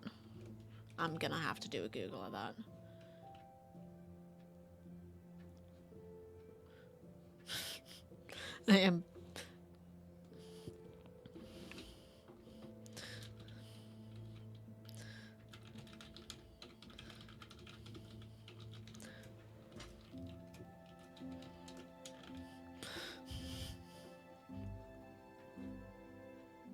I'm gonna Google that later. Yeah, I definitely want to give this a go. Already put it in there. Oh, I can't see. Below Rusted Gods. Oh, wonderful.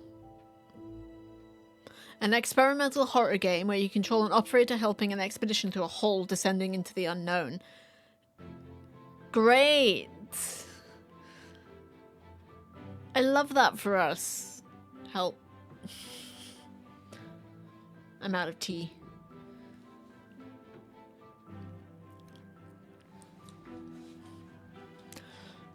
I'm not good with horror, but I will give it a go, I guess, in Half-Fast.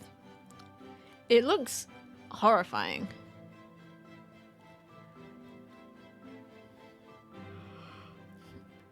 I don't know that I want to add it to my wish list. Incoming message from the administration. Attention, operator. You've been selected to oversee a critical mission. Our team of elite soldiers is set to descend into a newly discovered abyss, believed to lead to uncharted territories beneath the earth. Your role is to monitor the soldiers' progress, ensuring their safety and collecting data. As they venture deeper, remain vigilant and provide guidance based on their transmissions. You will have access to a status monitor, a radar, a radio to scan various frequencies, and other equipment to assist in your mission. Be aware that communication may become sporadic as they descend. Strange anomalies have already been detected, and the nature of the abyss remains unknown. Prepare for the unexpected and maintain operational readiness at all times. Prepare to face the unimaginable. End of message. Well, it's short and to the point, and it is a pretty good concept. Like, it's more managerial than it is in-your-face action. Like, we're not one of the soldiers, we are the guy in the van. It's cool. I'll give it that. It's a horror game, so I automatically just want nothing to do with it.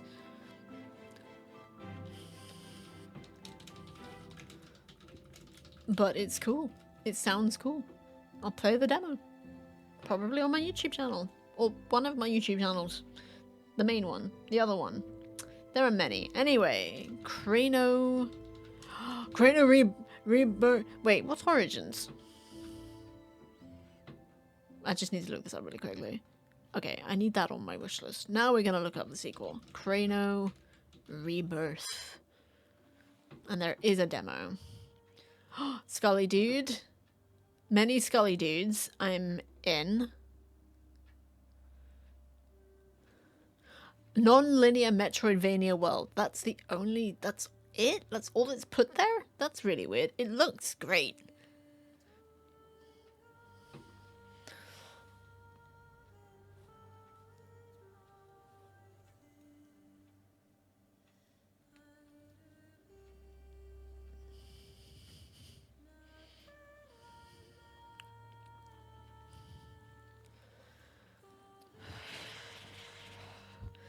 It looks great.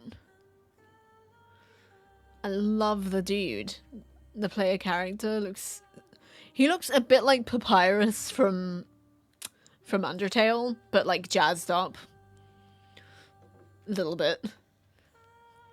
Sharpen thy scythe and lock and load, for you are about to enter a vast world of monsters, magic, and mayhem. Crano is once again called into action with his deadly scythe and hand cannon. Cut and blast your way through a meticulously handcrafted, non-linear world filled with hazards, ghoulies, and ghosts. Gain powerful abilities to reach the unknown. The world is vast and filled with more than just enemies. Along your journey, you'll encounter some friendly faces, some of which might aid you for a price. There's a demo!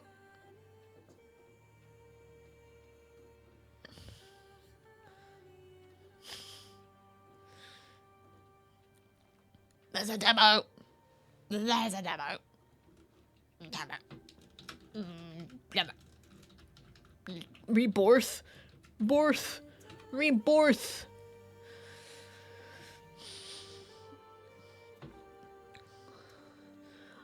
Mark of the Deep.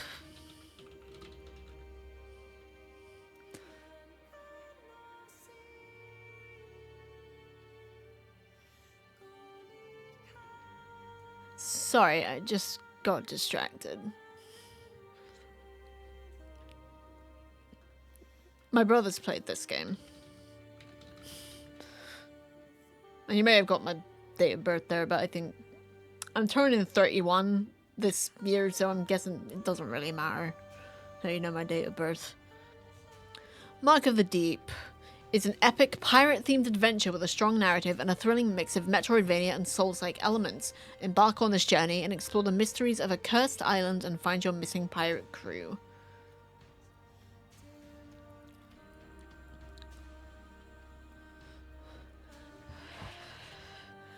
I like how Pirates has got its own tag now.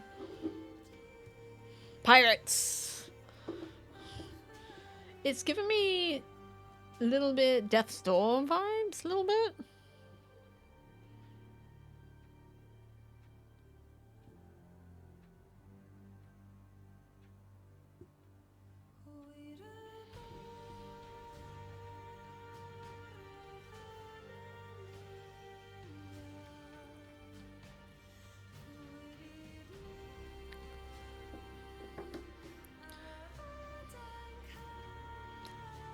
Just gonna do the rest of this.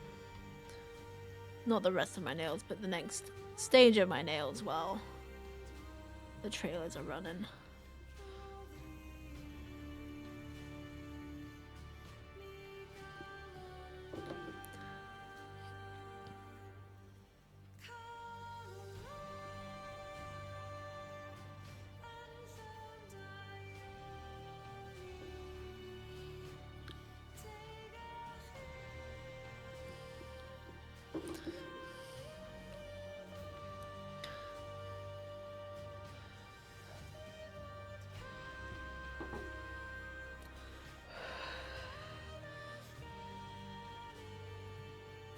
Looking pretty good.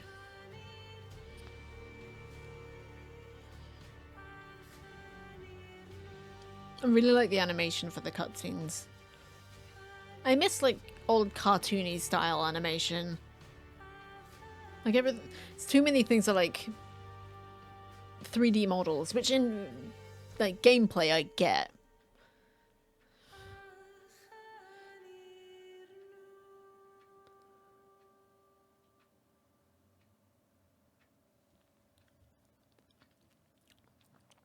Oh, we'll be having an ad break relatively soon.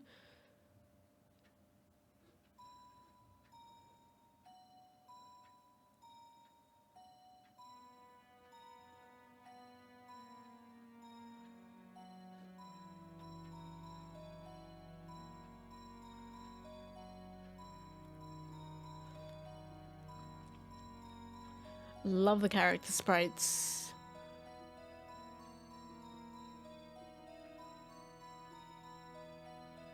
Got different weapons, you get a blunderbuss. Love that.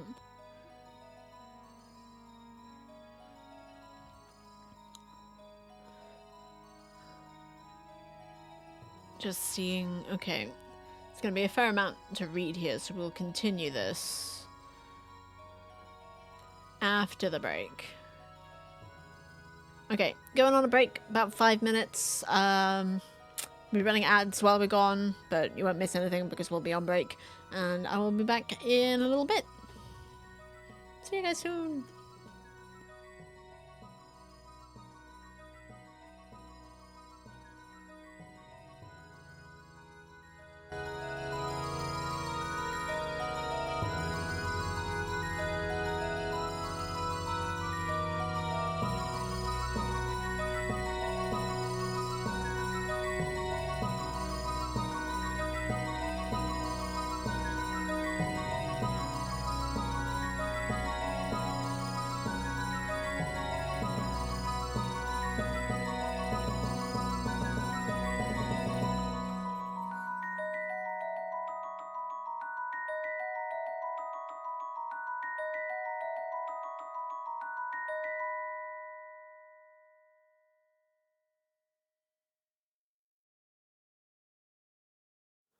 Den blomstertid nu kommer med lust och fägring stor.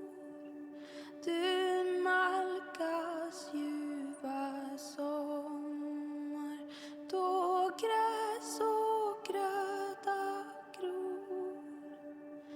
Med blid och livlig värma till allt som varit dött. Säg solen strålar närma och allt blir återfött.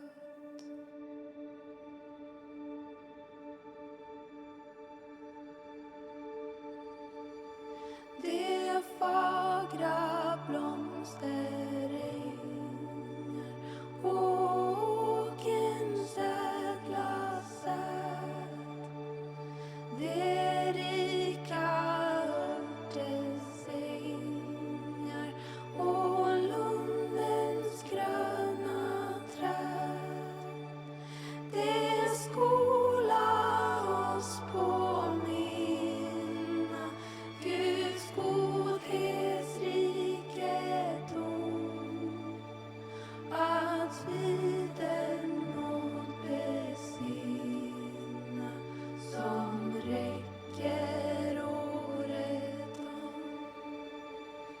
Man hörer fåglar sjunga med många handaljud.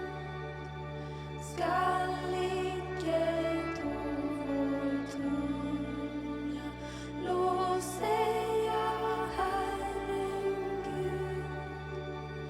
Min själa höj Guds ära, stäm upp din glädjesång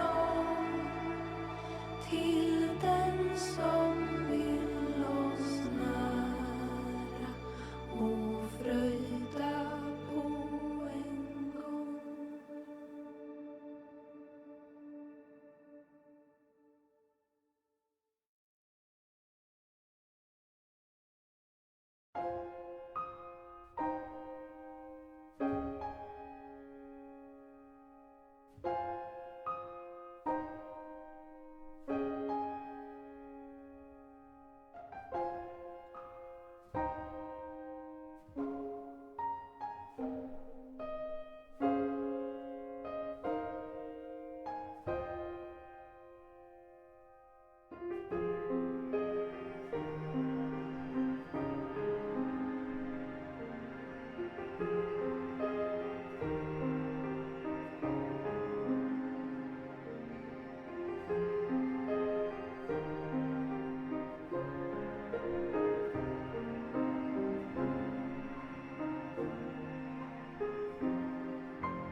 I have returned, and I managed to smudge one of my nails, because of course I did.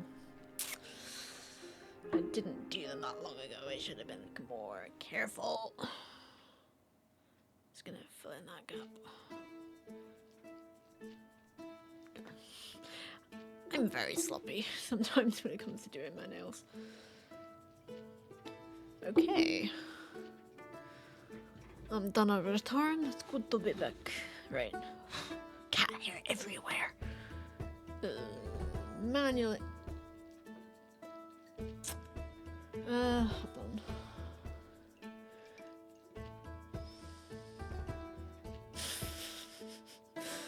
Bloody cat cam.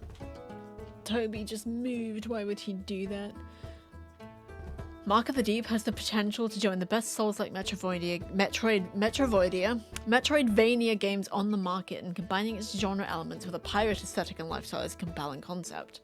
With its stunning visuals, fast-paced action, and a branching narrative, this indie game has the potential to become one of the best action-adventure games there is, especially for fans of the depressingly small pirate genre. Oh, there's Death's Door. Games like Hades, Death's Door, and Hollow Knight lend their influence to Mark of the Deep. The isometric camera and hack-and-slash fighting feel tremendously satisfying. Nod to Hades is a good sign. I will also say nod to Hollow Knight, but Hades, one of my top games ever.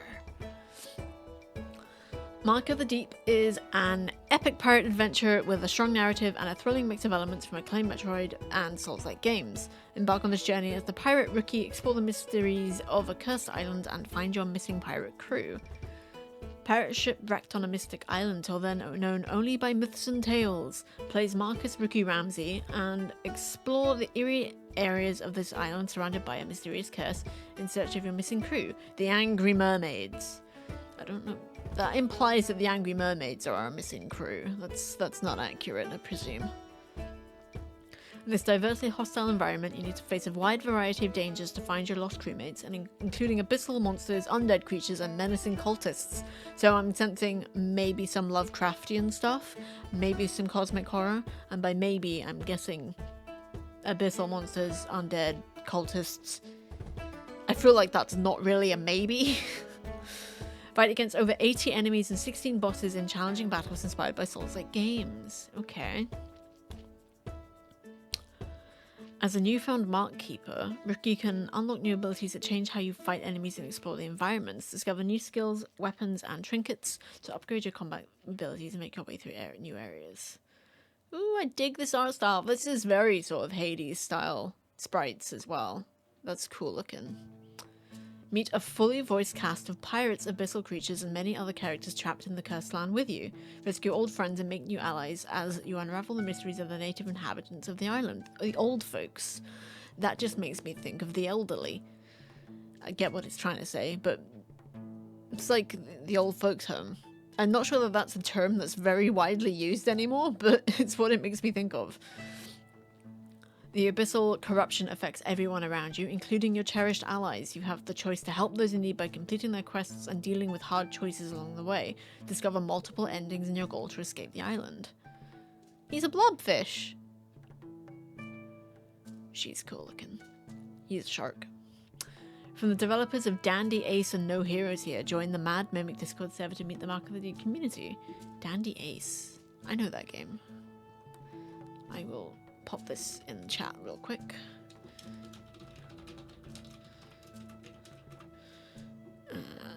Dandy Ace.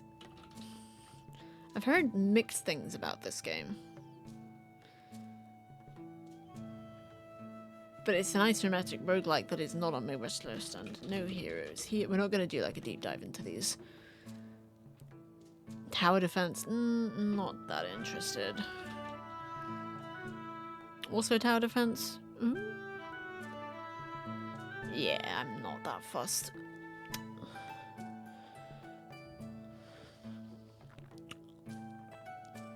Subversive Memories.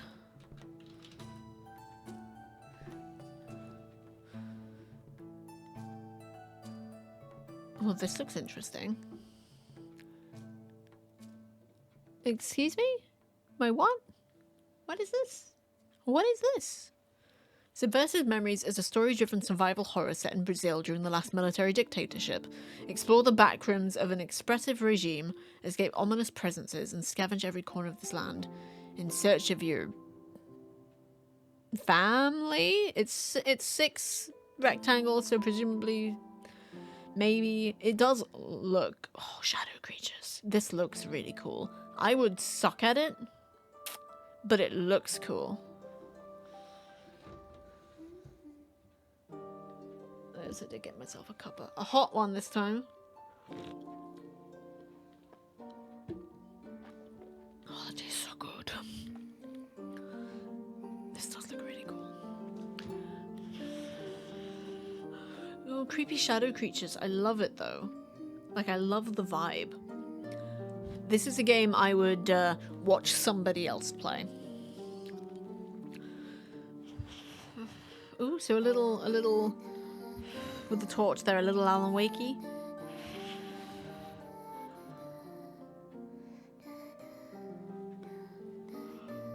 It looks cool.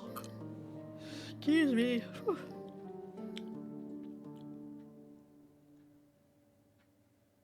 Huh.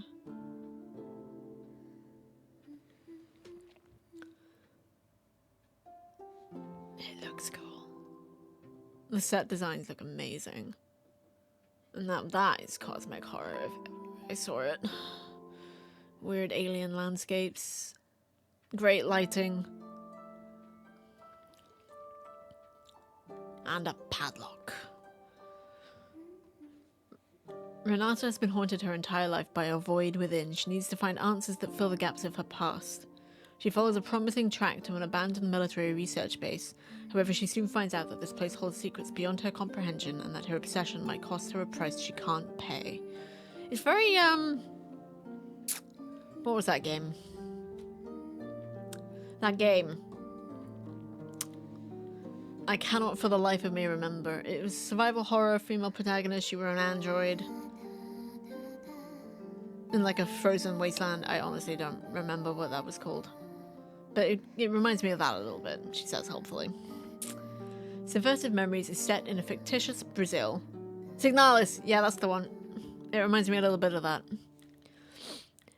During the military dictatorship that took place from 1964 to 1985, it talks about the horrors of being oppressed by those who should protect us and the memories of the victims of a ruthless authoritarian regime that kidnapped, censored, and killed thousands of people.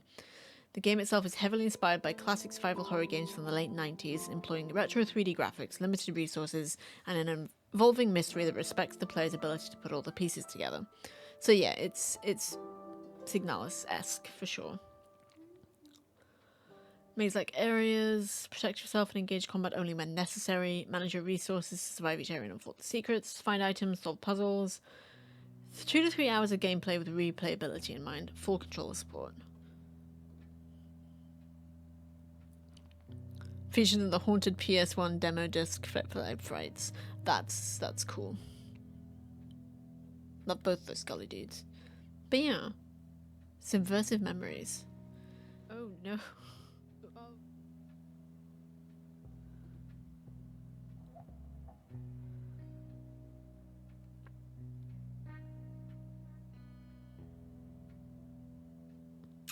I'm just gonna have to check something really quickly.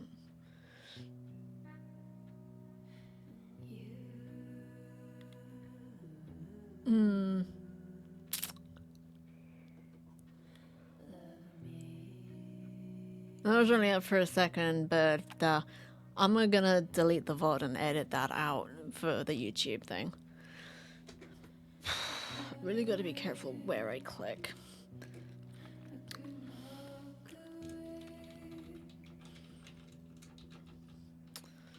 And I really gotta actually start using... Goodness sake.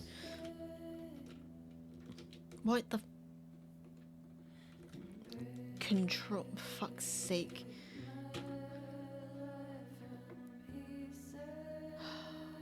The incognito thing. I'm gonna start using the incognito thing.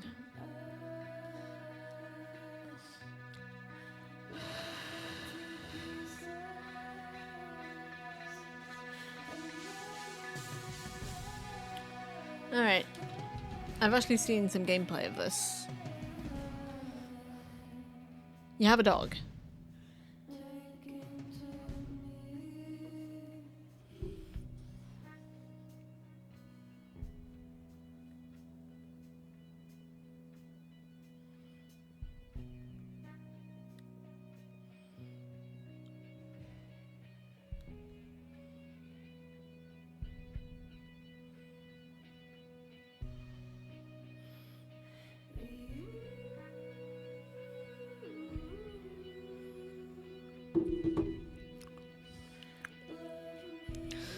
Become Mia, a paranormal detective searching for her missing father inside the perimeter, a place that doesn't exist. Investigate clues like a real detective and unravel the mysteries behind the enigma of fear, defeating the terrible monsters who will try to stop you.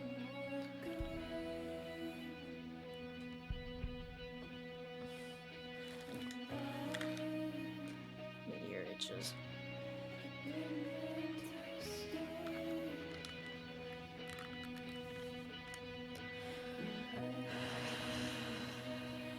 So it's mystery, investigation, supernatural detective. I mean, sounds pretty good.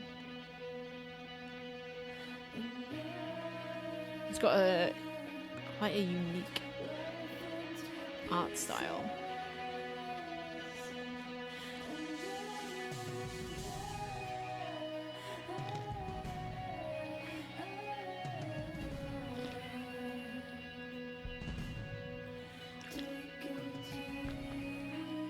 As I said, I saw some gameplay of this. I didn't personally vibe with it, but it does definitely look good, and it's overwhelmingly positive reviews.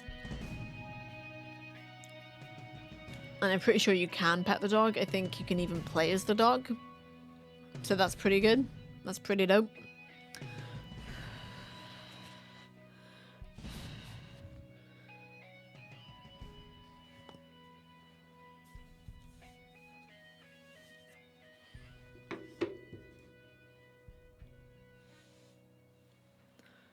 "11 out of 10 game right there then. Yeah. And I think there's different playstyles, like, per character you get, like, different weapon sets. And there's ghosts.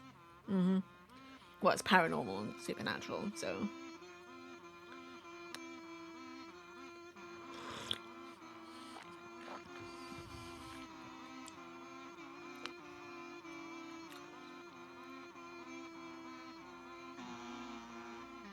It does look really cool. Like very Lovecraftian cosmic horror stuff. God, doesn't... Oh, it came out last year. I was like, doesn't come out until November? No, it came out last November. I just personally don't like the isometric style of it in terms of gameplay. That's purely personal. It's like, but it doesn't look really good. And really interesting. So it might be... I might finish watching the person I saw play it.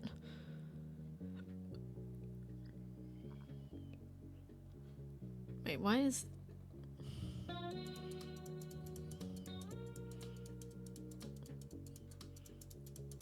Yeah.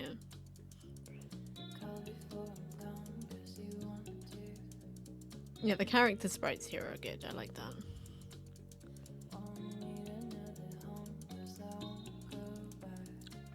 And I'm wanting to play the trailers at least to give my voice a bit of a break, which isn't going well so far because I'm still talking.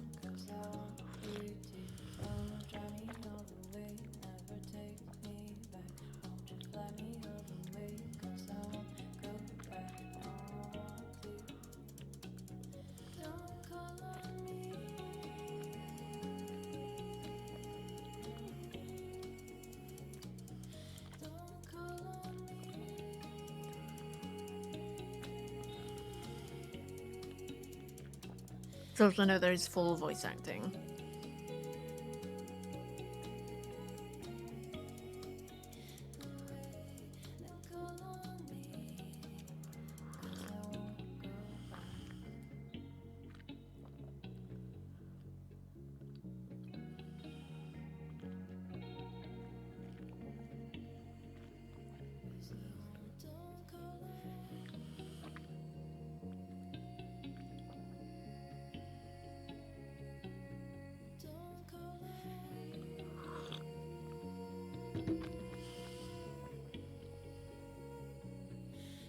But yeah, it came out in November, so it's available now. In a place that doesn't exist, young detective Mia and her little dog Loopy investigate the disappearance of her father, one of the most skilled agents in the world and the leader of Ordo Realitas, an organization of paranormal detectives. It's a game of investigation and mystery in pixel art 3D where your deduction is your guide. Play and enjoy the story in the way that you want to, analyze thoroughly every detail in an engaging narrative, ask partner agents for help, face enemies, or try to go through them stealthily. The God of Fear is watching. Okay. Unravel a deep secret entangled in the perimeter with the mystery of the Cult of Fear, a group responsible for the disappearance of countless agents from Ordo Realitas. What is a place that doesn't exist? Why did your father come here? Where are your missing agents? Explore the perimeter any way you want, an open world and non-linear, where you can let your own curiosity and deduction guide your next steps and experiences. Use an immersive inspection and investigation system that will allow you to feel like a true detective analysing dozens of clues that hide the secrets of the story, examine documents and evidence, solve enigmas, make use of your equipment, review your discoveries in Mia's mental map, and much more. Defeat terrifying paranormal creatures and unique bosses, follow your instincts, face the paranormal threats, and try to stay alive in front of fear. Reinstate the connection to reality with your loyal dog Loopy to regain sanity. Yeah, I think you can hug the dog to restore sanity after dangerous paranormal encounters. Talk to partners from Ordo Realitas like the hacker Samuel and the occultist Agatha. Agatha is so cool. To uncover clues and valuable information if you're lost or need to remind yourself of some detail. Dazzle, a remarkable and outstanding art direction that blends the charisma of pixel art with the immersion of 3D environments with dynamic lighting. A melody never created, only repeated. Whew, that goes hard. Embark on the mysterious atmosphere with a dynamic and contextual soundtrack that adapts to the events in the game. Only you can do this. It does seem really cool, but I just don't think it's a game for me. Alright, be careful now.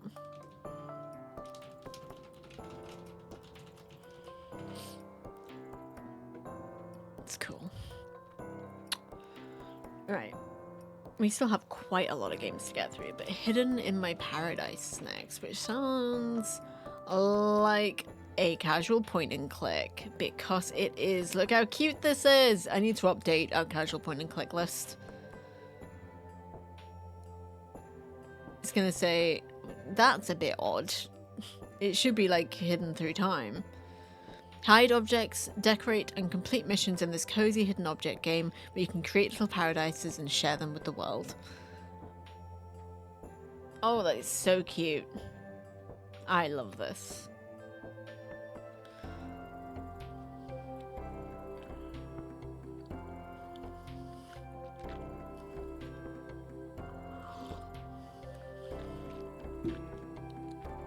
So it's hidden objects, but you also hide objects yourself, which gives it an extra depth to normal casual point and clicks. You know, usual fare. That's very cute, the Yoga Pixel.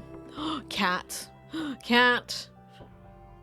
Okay, the game's got cats, so we're already 100% in on this one. There's an axolotl! And a lizard, and a bunny, and a rooster. Yeah, this game is dope. For sure.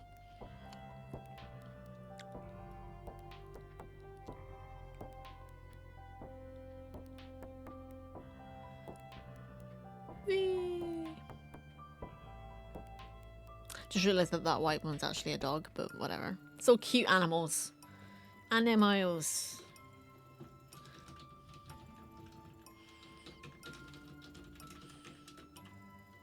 That's cute. It's very cute. It's pretty pricey for casual point and click, but it does have that extra depth to it, so it makes sense.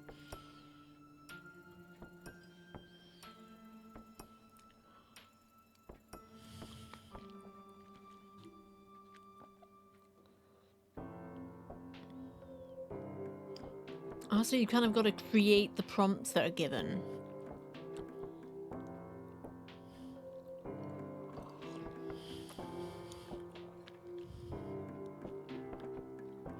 Oh, day-night cycle. Love that.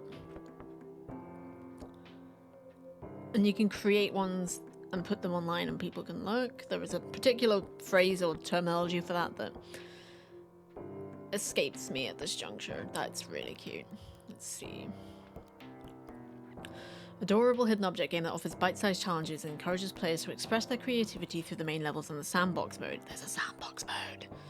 Hidden in My Paradise is one of the best hidden object games I've played. It's charming visually and gameplay-wise. A lot of love and thought went into it, and it's evident. All hail the ding. Find objects, decorate, and complete missions in this cozy...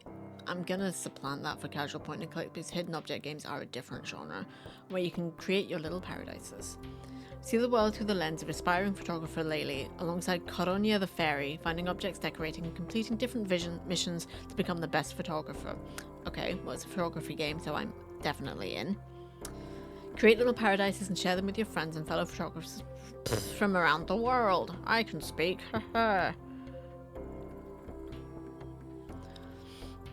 Oh, there's horses. Ferris wheel with 4 little friends. That is so cute. Explore and find objects hidden across 4 different zones. Discover cozy and cute characters and scenarios. Find and move objects to decorate paradises and complete missions. So I sort of see why it's quite similar to Menominee Lane. Hide objects around paradises for your friends to find. Play little paradises created by players from anywhere in the world. Oh, look at the kitty, the pony. Oh my goodness, the little mouse, little piggy, little Tortuga. Very cute. It's a very cute game. Very cute indeed. It's hidden in my paradise. Ballionaire. I keep hearing about this. It's a roguelike strategy game. 2D casual singles. Looks... I'm not entirely sure what's happening. And I'm also losing my ability to speak. Ballionaire, or was it Ballionaire? Ballionaire is a fast-paced kinetic roguelike where strategy meets physics to create outrageous wealth. Can I translate that into real life? Find and exploit game-breaking synergies as you theory craft your way to victory. Welcome to the Auto Bonker genre. Auto Bonker? I mean, Bonker, I hardly know her.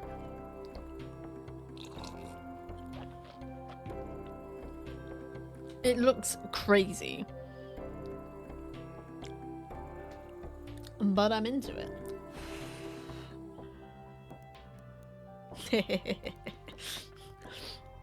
So it's sort of got sort of Peglin, where you're sort of like bouncing off stuff to get extra muns. I really wish that would translate into real life.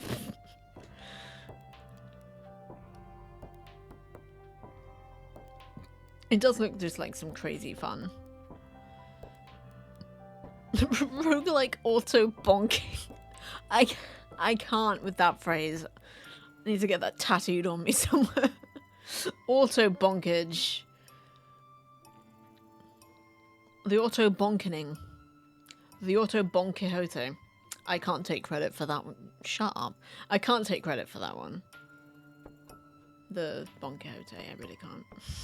A pachinko roguelike that properly rewards strategic play. Terrific. Verdict recommended. Building a brilliant board of pegs that leaves you rolling in cash feels amazing. Can imagine. Ballionaire is a physics-driven blah blah blah blah blah pachinko board, trigger insane combos, break the game with rule-bending boons, overcome arduous tribulations as you climb the ranks of the Ballionaires. Welcome to the auto bonker genre. Bonk your way to victory. Oh, good lord. Okay. Drop a ball to bonk triggers. Earn money and spawn more balls. Draft new triggers each round to increase the chaos and your earnings. Build an overpowered scoring engine or an unstoppable spawn spammer, or maybe both. Satisfy the Elders' monetary demands. Each run, survive by paying tribute to 3 Elders. They'll challenge you by introducing devious game-changing tribulations. Fail and perish. Succeed and you'll become a Ballionaire. Then try a new way to win. You've built the perfect layout on the pyramid, but what happens when up is down on the danger wheel? Can you make a skill shot on the pinball table? Highly varied game boards require fresh theory crafting. 125 plus triggers, 50 plus boons. Spawn eggs with a chicken. Cut coins in half with an axe. Feed a whale until it blows every ball back out. I mean, sounds like a personal problem. Get a second chance with the boomerang. Double your bonks with the eject button. I can't with this dialogue. I cannot with this text. This is freaking ridiculous. And keep your board running smoothly with the air conditioner. What am I reading? Win with food. Win with weapons. Whatever you choose, just make sure you appease the Elders. Play in a sandbox. Experiment in the laboratory. I hate that. I hate that so much. I hate that with so much passion. Hone your theory crafting before a run. Make a meme or build an impossibly busted board. Share your board with friends and see who can rack up the biggest bucks. Mod support within a week. Dream up your own triggers and bring them to life with Ballionaire's Lua-based custom content API. Share custom starter packs you found helpful. Ballionaire is designed to deliver endless replayability and satisfying brain-tickling fun. Oh, that's really creepy. This is amazing. This is bananas. I'm into it. I'm into it. So that's a Ballionaire. Check it out. It's like if Peglin and Cuphead sort of merged in terms of like art style and gameplay. I just feel like someone wants to shove as many innuendos into a synopsis as possible. I think there's a line there where it's like, is it an innuendo or is it just my dirty mind? Because butts. Ball. Bonk. Bonk really. Bonk can be, but I feel like that's not necessary. What?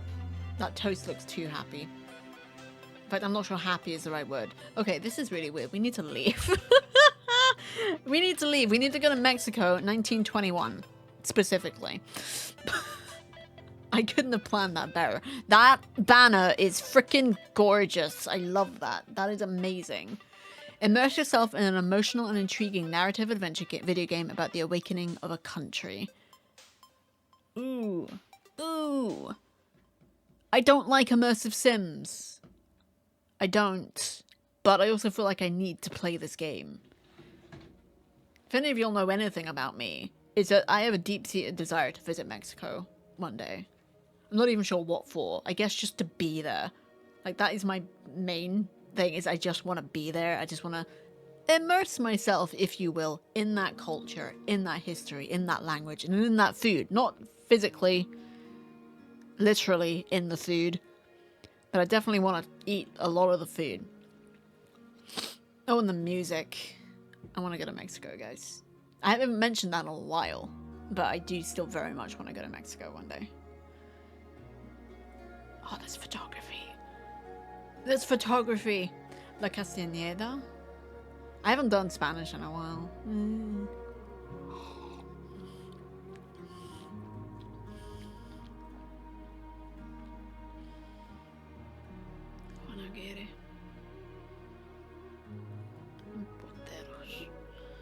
I'm gonna give it a go. I want to. I just really want to be involved. Oh, good. That means I can have the original Spanish audio with English subtitles.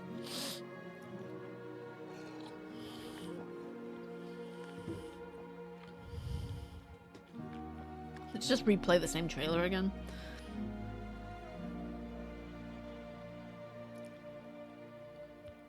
I dig this very much. I would ask that you add, if it's not already there, I can see here there are some interactions shown, button prompts. That's the problem I have with most immersive sims, is the lack of button prompts. Like, I don't find it immersive to not know what the hell I'm supposed to press.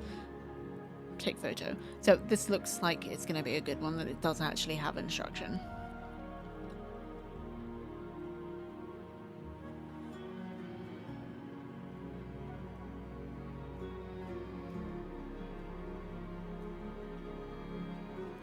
Mexico has had a very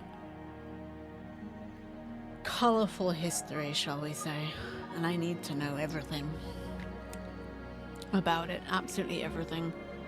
A picture-perfect snapshot of Mexican political turmoil in the early 20th century, with mechanics as satisfying as the world is beautiful. It's a joy to watch this political thriller through Juan's viewfinder. Los Somos Nuños just gave it a 9 out of 10. Didn't even say anything. Immerse yourself in post-revolutionary Mexico City, an emotional and intriguing narrative adventure video game about the awakening of a country. It's wrapped in the recent consequences of years of conflict and revolution. Álvaro Obregón, leader of the revolution, is now at the head of a country with a brand new social constitution and a population demanding education and human rights. With the help of intellectuals like José Vasconcelos and artists like Diego Rivera, he intends to steer the country to a brighter future. Diego Rivera, I'm pretty sure, is Frida Kahlo's husband. Or was. I mean, they're both dead now. Fast forward 7 years, where President Obregón is shot and murdered under mysterious circumstances. Follows the life of Juan Aguirre, a young photojournalist that will be swept by Mexico's whirlwind transformation to modernity, find himself inside the surreal revolutionary art world, rub shoulders with politicians, and discover through his camera why Mexico ain't no place for the weak. Get to know Mexico City Zocalo, the old police inspection, the Secretary of Public Education, the National Palace, and travel with Dr. Atl inside Popocatépetl's crater. I love saying these words, but boy do I trip over them. To discover the birth of the galaxy. The crater. You'll discover a world rich in details and historical references that will change the collective imagery of what it means to be Mexican. Discover up to 7 historic sites like the National Palace, the old Merced Convent, and the new Secretary of Public Education in a striking visual style inspired by Mexican artists' graphic techniques. You'll be able to drink mezcal with Mexico's most famous muralists, have conversations with politicians, writers, poets, and even visit the famous Castañeda Psychiatric Hospital. Historical photography. Take in-game photos with Juan's camera, change the depth of field, aperture, and zoom to immortalize your own version of the city. Through Juan's camera, you'll be able to capture evidence, portray politicians and artists to turn Juan's notebook into a post-revolutionary archive. Search for 100 plus collectible objects that can trigger extra historical data like quotes, poems, and even recipes. Food. We work closely with the National Newspaper Library and the Popular Arts Museum to create the most exciting and documented historical content. This is going to be good. This is going to be very, very good.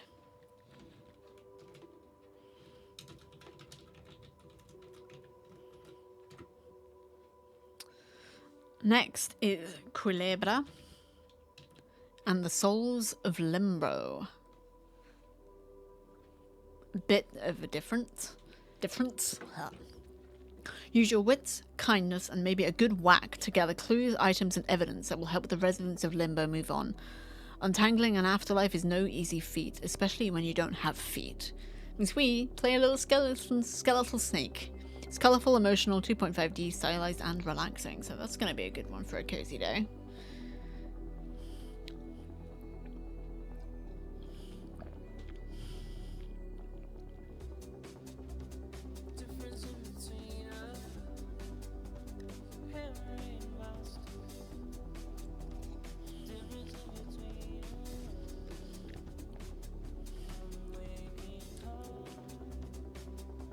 Oh, it just looks so beautiful. I love the colors.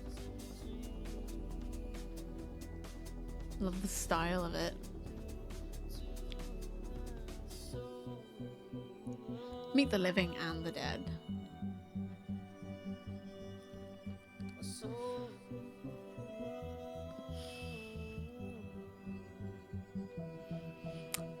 One of my favorite upcoming games is on this list.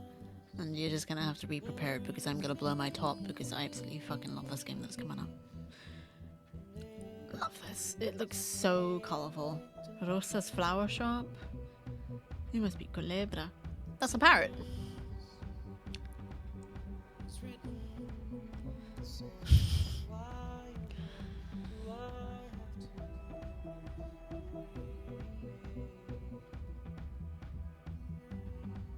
I lost my contact lenses. Aww.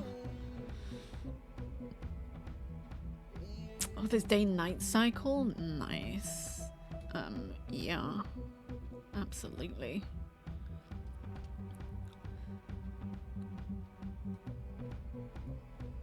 It's interesting that it's actually not saying that it's featured in the Latin American Games Showcase, but eh.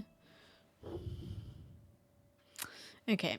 As Culebra, you'll explore Limbo, a vibrant Latin American flavoured afterlife full of danger, intrigue, humour, sneakery, and deep, dark mystery. You'll be using many tricks and skills to help the colourful, literally, residents of Limbo accept and embrace their issues of loss, trauma, and the consequences of not letting go as they repeat their days again and again. A keen eye, sharp wits, sneakery, and good old-fashioned detective work will be required to accomplish your tasks, but you're a bright soul. It's what you are called to do because untangling an afterlife is no easy feat, especially when you don't have feet, because you're a snake! Death is not the end of delight. Wow, that is such... There's so many statements in these games that are just going hard. Death is not the end of delight. I need to get that tattooed on me somewhere. From the colours to the characters, this wonderful and fantastic journey through Limbo is woven with humour and light-hearted fun. Mystery, puzzles, exploration, and joy await Culebra. Perfect for beginner and veteran adventure game fans alike, Culebra combines classic adventure gameplay with modern sensibilities. Light action and stealth sequences mix up traditional adventure gameplay, giving Culebra a quicker pace. Clues discovered in a conversation, exploration, and puzzle solving will help you discover the deeper mysteries of the citizens of Limbo, and of Limbo itself, but you don't need to remember everything. Your handy notebook is always available for you to reference, even in the most tense situations. Day, afternoon, and evening, the citizens of Limbo are trapped in a moment of their lives. The sun rises and sets as they go through the same motions every day. As a bright soul, you remember everything. You are able to advance the day cycle on your own in order to dig down into the mystery of why these souls are trapped. Use the patterns you discover and what you learn to change the world, mark their souls, and create lasting, meaningful change. The dead have never felt so alive. That's such a good statement. A host of wonderful spirits, entities, and other creatures besides inhabit Limbo. Limbo is full of character and characters. There are brilliant allies to aid and guide you. Spirits will engage you in spirited conversations, native entities with their own feelings about the dead, and others have deeper and darker motivations. It's up to you to find out which is which and who is who. Culebra is a unique type of entity in this world, a bright soul. While you are counted among the dead, you are one of the few who have the unique ability to change the cycles many of the dead find themselves in. Through conversation, discovery, empathy, and some snooping around, you can mark the souls of the dead, helping them overcome what keeps them trapped and eventually move on. You can help the souls of Limbo create actual and lasting change. Ooh, about the developer. Nice. I'm glad when they put these sorts of segments in. Gala or Gaia?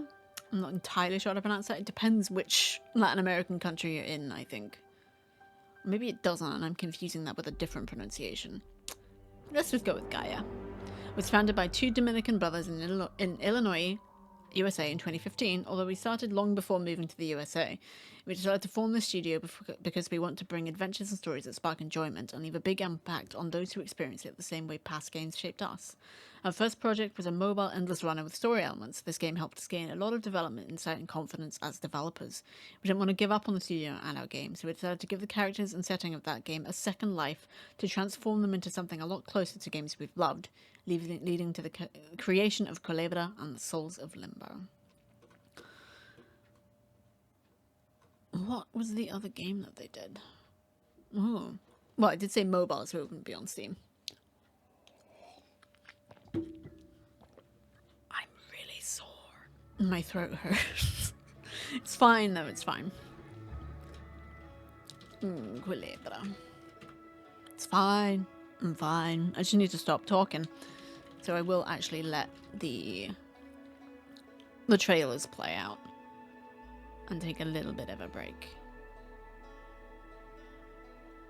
I will read this first though. Your farm is under attack. Fly, harvest, grow crops, and whack enemies with your shape-shifting one-button superpowers as you seek revenge from your evil nemesis, Corpo, who has captured your mom and friends. An action puzzle farming sim featuring chain reactions and combos.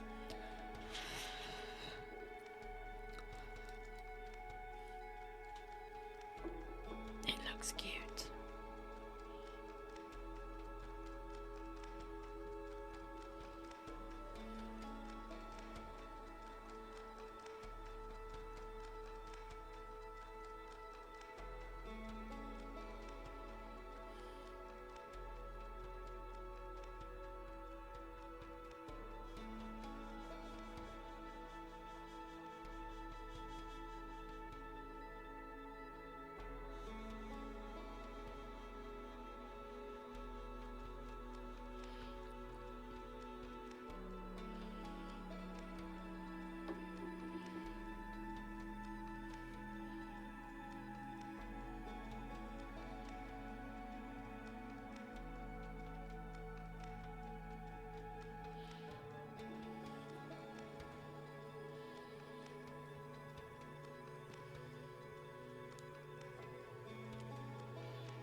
Looks mental.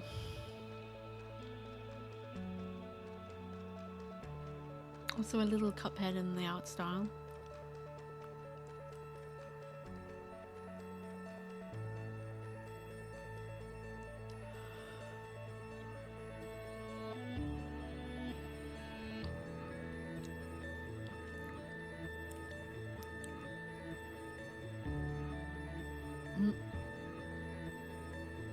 Monitor's going now.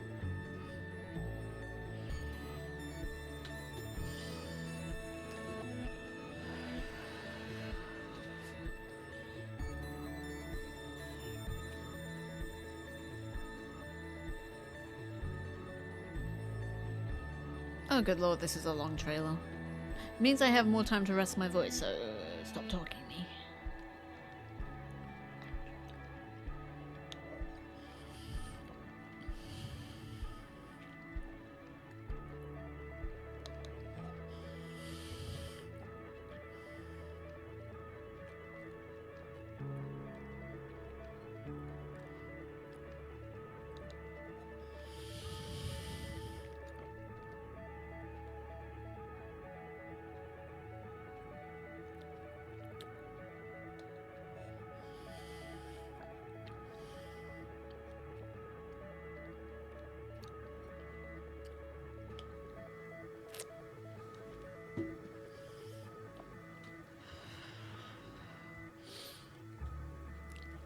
Definitely influenced by Super Meat Boy, I'm thinking.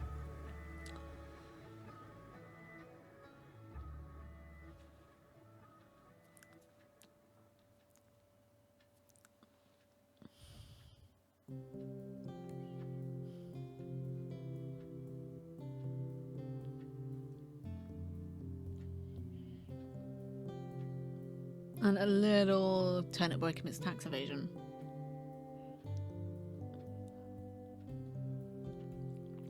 Love the art style. Very cozy chaos. Right, wishlist too. Super Farming Boy is an exciting mix of action, puzzle, and farming sim, heavily relying on chain reaction combos.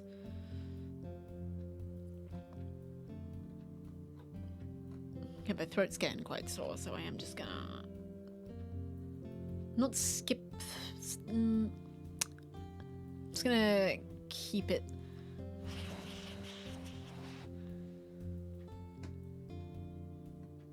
To the key points like these.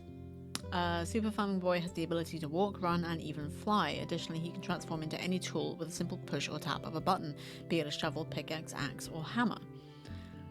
Optimize your farm by harvesting a single crop and witnessing the chain and combo effects. Efficiently harvest your entire farm at once. However, meticulous planning in your planting efforts is essential.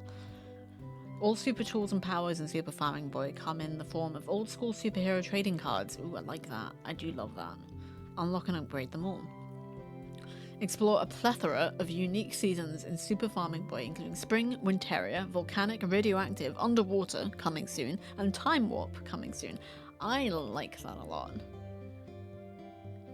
Idle helpers rescue all your pets by purchasing them back from Corpo. You can get pets. The game has pets. Each pet comes with a unique mechanic to help automate your farm. Automation. Super Farming Boy eliminates the need for inventory management. All season helpers are creatures that follow you wherever you go, avoiding the hassle of an ever-filling inventory. I like that a lot. All hail the ding. Personalize your blob house with fantastic beauty items such as tables, rugs, and beds. Your home will be uniquely yours and look amazing with your creative touch. And I do love the personalization. Utilize your crops combo and chain reaction powers to defend your farm against evil creatures like crop eaters and seasonal bosses. Boss fights and a farming game coming soon. Okay. Mushroom boosters also coming soon. Excuse me. Discover all the crazy mushroom booster power-ups that provide instant effects such as daylight during the night, instant weather changing effects, and more mysterious effects. Mix and combine them to see what happens. Touch controls that are actually good. Enjoy intuitive touch controls. Drag and drop every item in the game using Steam Deck. Alternatively, play with your favorite Xbox, PS, or Bluetooth controller. I do like that. It's got utility. I like that a lot. Yeah, Super Farming Boy. I dig it. I dig it quite heftily.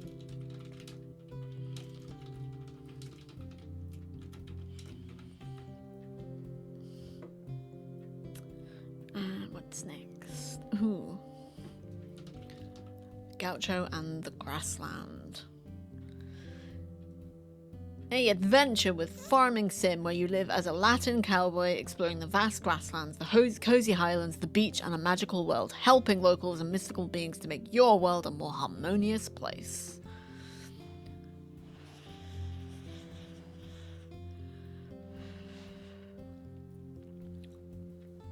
You can customize your horse. That's pretty nice.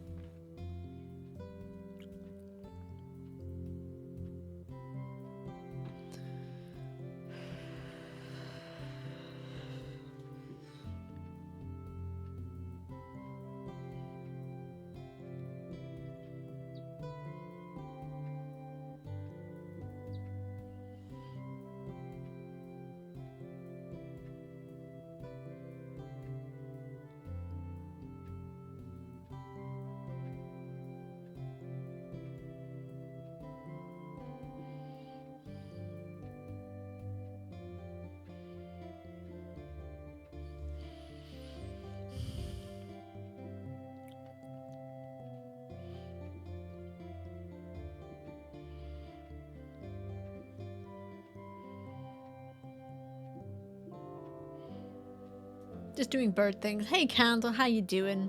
I'm just going through the game list I made up after the Latin American Games Showcase last year. This is Gaucho in the Grasslands.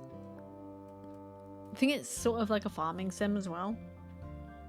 It literally says farming sim right there. It's a farming sim. Hope you're doing well. Oh, there's interior customization. There's space dragons. There's rhythm games. Holy crap.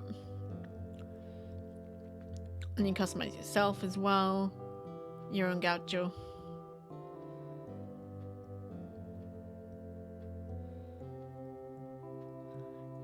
Oh, you can customize your dog. That's pretty good. Heck yeah. I'm gonna play that. Okay. Let's see what we've got here. Not a lot of text. Good, because my throat hurts.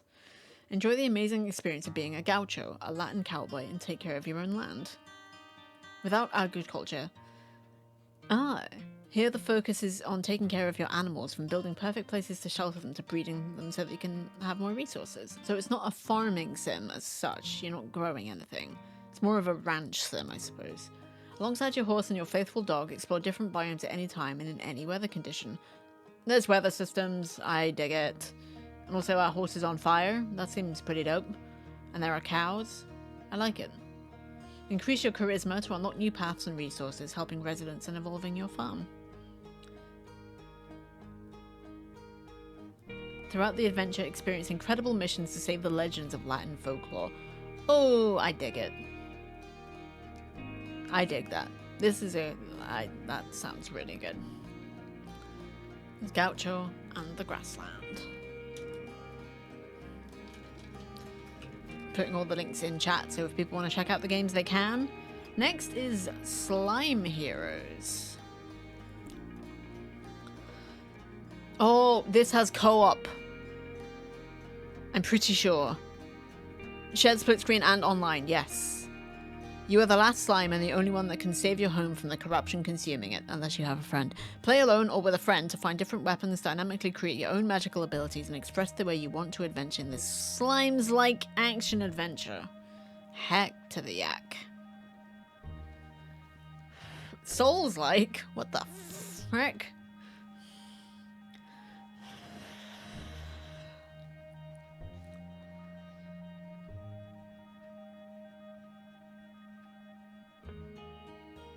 I'm just letting the trailers play in silence so I don't completely destroy my vocal cords.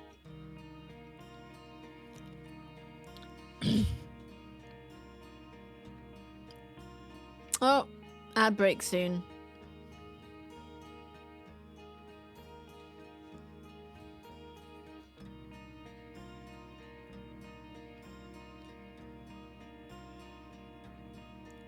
We'll take a break after this. How long is this trailer? We'll see how we're doing.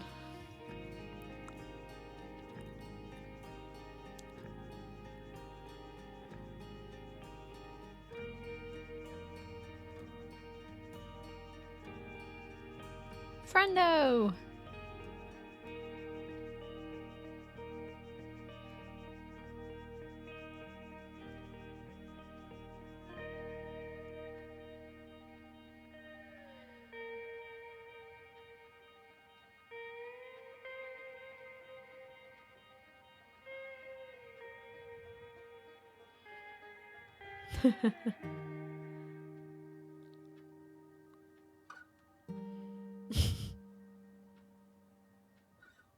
He's fine. Look at him. Heck yeah. Yeah, this will be a great game to play co-op.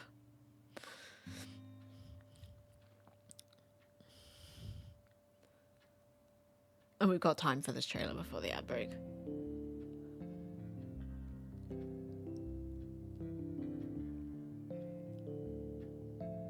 Different style.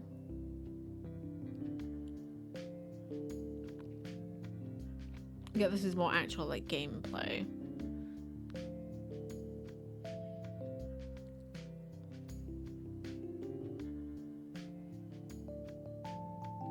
Oh, jeez Louise. All hail the dang. Let's get the absolute crap out of me.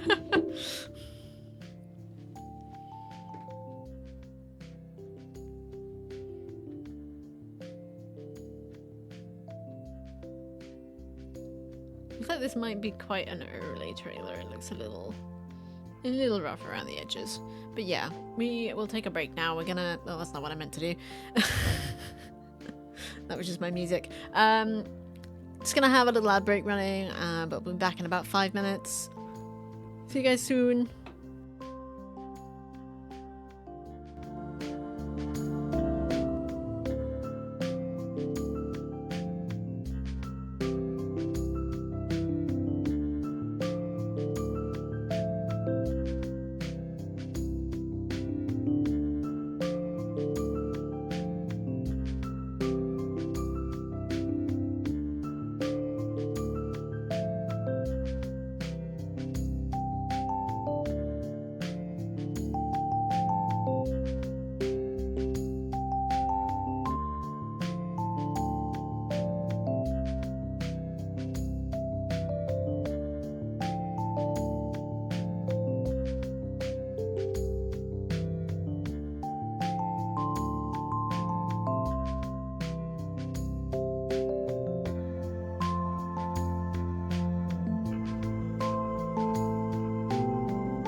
I'm back and I'm gonna have to call my bloody gas provider again because they've sent me 2 emails detailing 2 different price increases with 2 different customer reference numbers at the same address with my same name, and I'm just like, what the heck? What? Why? They've like changed providers or something.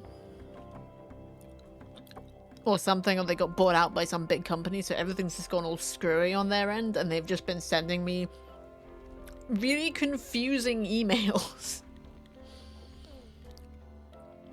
Just really bloody confusing emails. I was like, I'm pretty sure I got that email, and the new one is dictating a slightly higher increase. Only by like £1, but does that mean I'm actually paying those 2 values combined? What the heck's going on there? I'm gonna need to call them tomorrow. I'm gonna put that on my list of things to do. Call gas people. Bloody hell. Right. Slime Heroes. It's really cute. I need to switch back over to this. There we go. Slime Heroes. It's really cute. I just love the look of sheer joy on this guy's face as he's swinging this gigantic slime sword. That's energy. That's some good energy there. Blah. I can think of plenty of things to call gas people. Aha. I mean, the ass is in the name. Health bars. Love enemy health bars.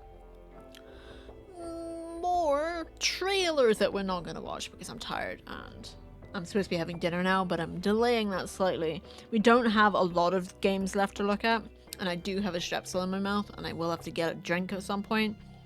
Should have done that, but I got distracted by my gas company being weird.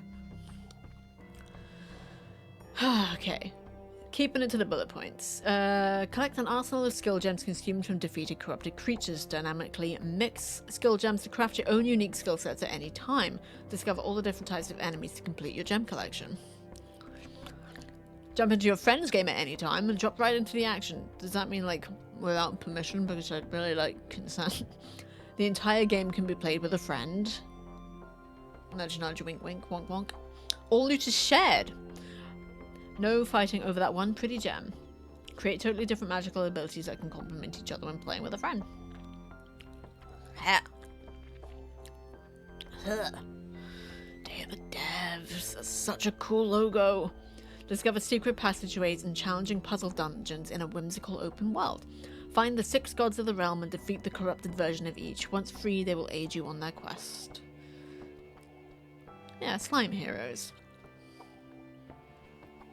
Shut up, phone. Next one is Travel on Pigione. Pigione.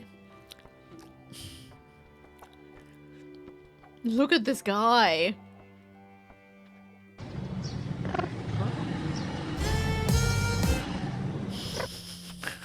I just remember that. Also, great artwork here. Absolutely fantastic artwork here. Another rhythm game, so I'm out. And it's a puzzle rhythm game too, so I am doubly out.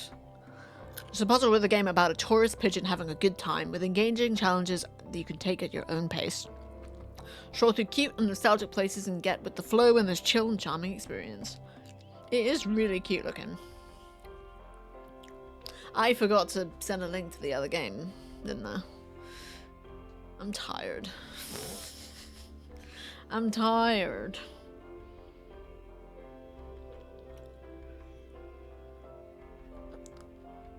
Also, my gold lipstick has been dispatched, so I'm pretty happy.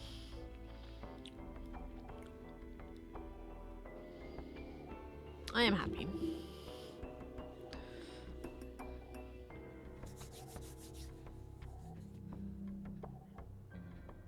I can't wait to try it on.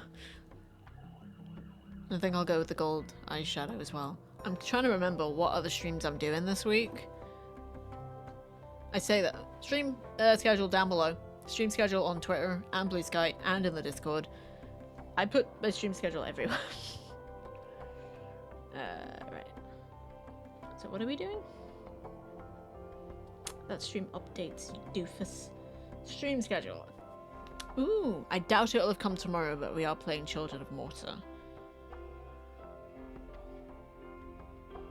Well, to be honest, honestly, autonomy, what is stopping me from wearing gold lipstick to every single stream this week? Nothing. Nothing. I'm a free agent. I'm a grown-ass woman. I can wear lipstick whenever I want, including to bed. Do not recommend. Do not recommend that. Okay.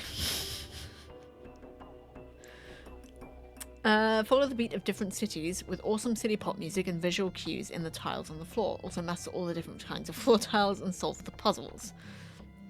Collect all the souvenirs. These style the pigeon in cute and fashionable ways while also providing extra defense from enemies. So there's customization, character customization. So it's fashion pigeon. Oh, sorry, fashion pigeon. Or is it fashion pigeon? You will find all kinds of human enemies on your travels with different behaviors and walking patterns. Although not malicious, by not noticing the pigeon and stepping on it, they can knock it down. Move to the beat of city pop songs, pick up and collect souvenirs from around the world, master all the different floor tiles to solve puzzles, avoid the enemies and move freely, collect photos of memorable places in the world, great with controller or in Steam Deck, perfect for long or short play sessions. So yeah, travel on, pigeon. It's definitely got a good vibe to it. I mean, just check out that guy, look how cool he is.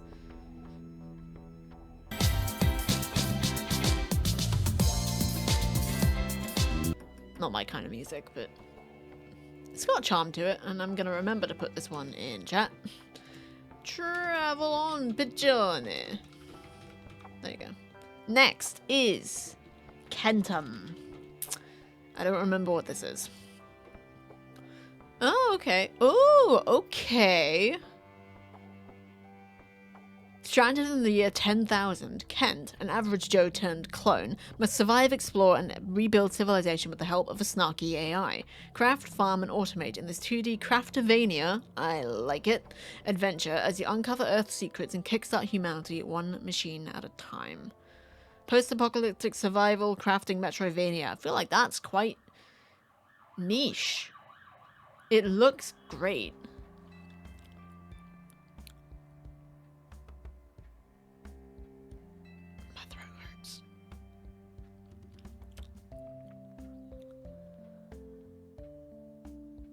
We still have like 12 games to look at, so I'm gonna leave this up and go get another drink. Won't be long.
I got myself some ginger and lemon. It'll be too hot to drink right now, but it's good that it's there. This looks really cool, this game.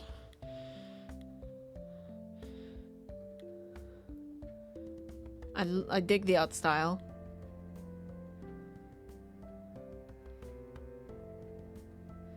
The building aspect seems cool. This seems like something that would be really fun to play with another person, like futuristic, sort of like Terraria crossed with Satisfactory. Looks like Terraria. I will add that. There is no co-op as yet, but they may change that. Okay. I'm gonna have to sort of skim read this. Explore, scan, catalog. You can classify stuff. Fauna, flora, climate events, animal and mineral. Knowledge is your greatest weapon. Use every material at your disposal to build your base. Survive or not, you'll be cloned anyways. Even though Kent will be revived endless time, this does not change the fact that dying is a major drag. In order to not bite the dust constantly, humans gather and hunt for food. There's cooking. There's cooking. Build your own farms and vivariums to create a steady source of nourishment. I dig that very, very much. So it's definitely survival and base building. Some aspects of survival I quite like.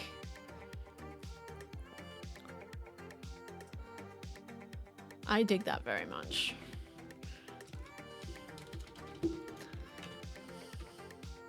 Kentum.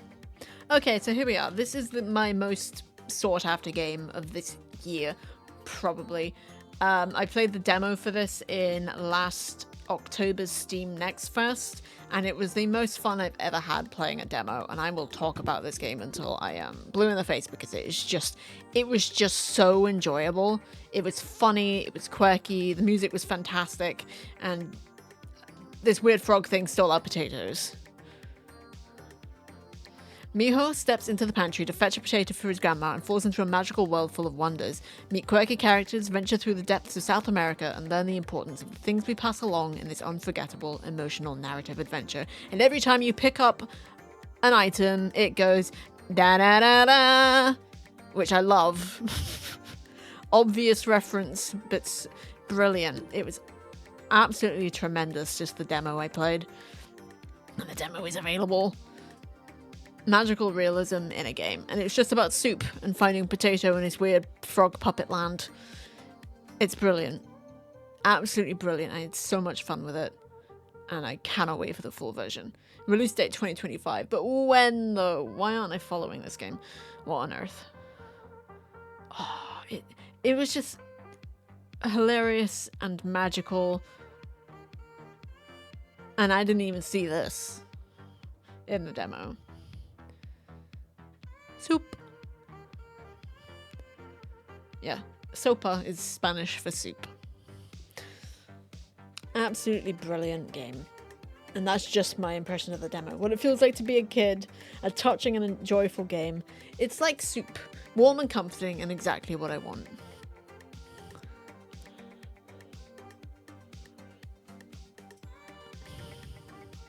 I am not surprised it's got this many accolades. Okay, I am gonna have to skim read this because my throat's still sore. Step into a lush animated world of magic realism inspired by Spirited Away, The Little Prince and Coco. I can believe that. Explore unique 3D environments set in the mysterious depths of South America and get to know an unforgettable cast of characters. Lose yourself in a captivating tale about the things we pass along that will resonate long after you put down the controller. Certainly did. Experience honest wit and warmth and timeless themes in a touching adventure for all ages. Unravel puzzles, climb treacherous mountains, soar through the air, drift down rivers, did that in the trailer, and unlock incredible songs.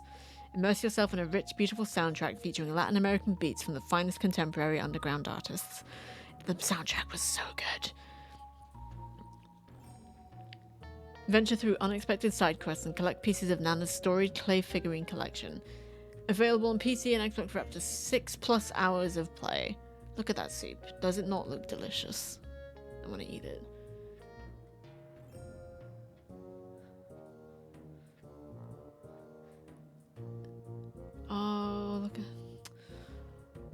peeling potatoes.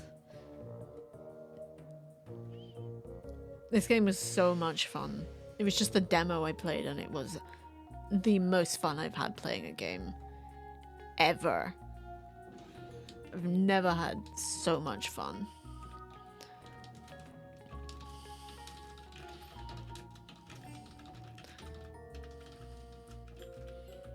And I am putting this one in the Discord.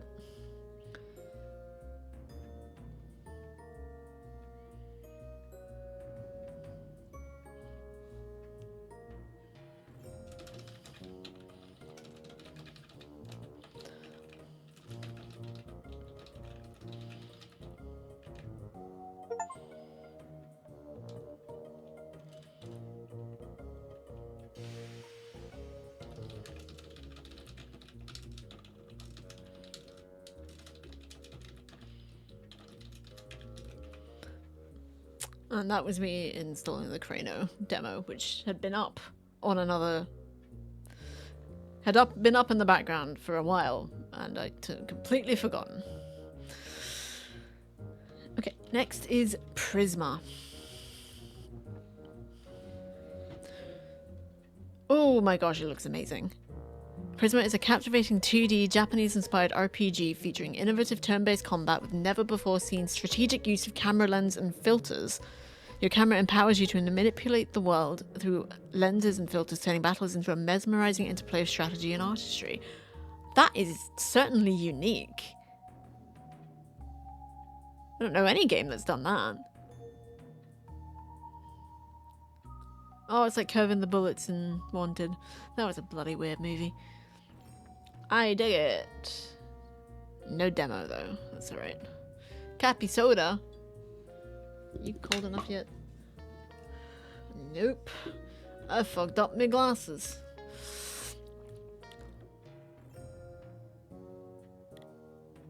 It does give, what's that franchise?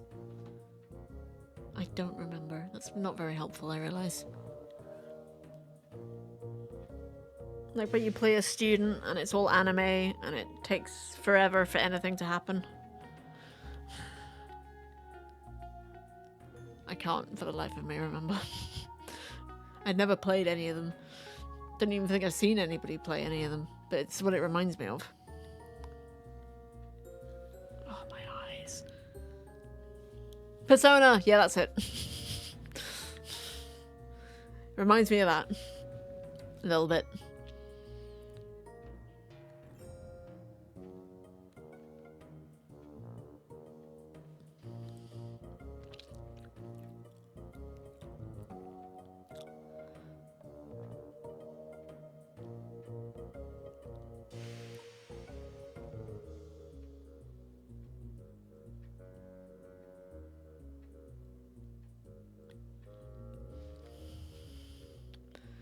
Looks amazing.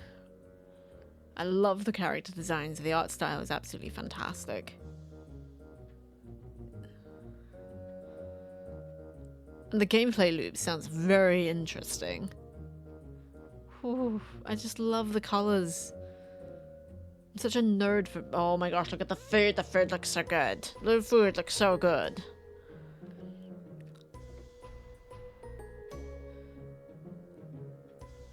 Use the fisheye lens to curve attacks, striking enemies hidden behind front lines. Use the shattered lens to divide your strikes and hit multiple enemies at once. Oh, it's so cool looking. Explore a modern world where the unexpected is woven into daily life. I like that. Colorful characters, vibrant environments, forging alliances, encountering enemies, and unlocking quests. Main rivals are other Almas, each shaped by their unique choices and perspectives, all trying to steal your prism shards. Leave me and my prism shards alone, please. Come your allies, joining your party to fight and aid you on your journey. Look at all the food. This is just the beginning. This looks incredible.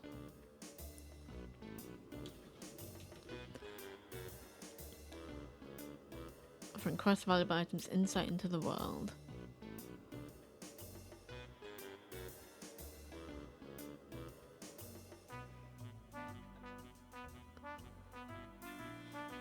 This seems incredible. And I look very much forward to this one. Next up is Wonder Stars. Not Wandering Stars, but Wonder Stars. I thought it would be this one. Unleash custom attacks by combining words in this super anime turn-based RPG. Collect all 200 words, earn pep-ups from honorable victories, and become a Kiai Master. Befriend your rivals, uncover dark mysteries, and seek out the pieces of the Wonder Star map in a wild race across the universe. One Piece vibes immediately. Also, just any other 90s anime.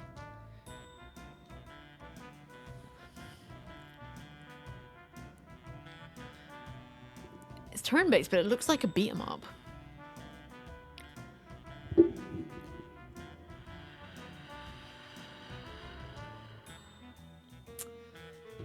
I swear I'm not doing this on purpose. I just really want my tea to cool down so I can drink it. That is the problem with herbal teas.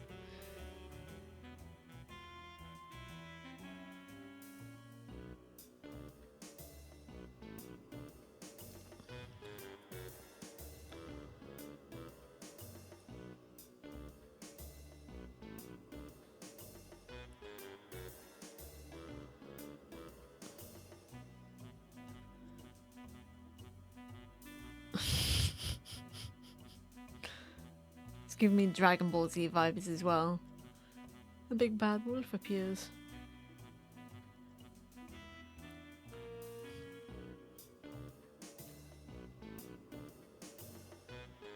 Yeah, sure.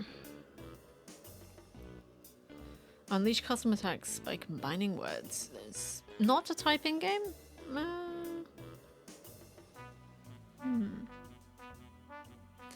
Use your words.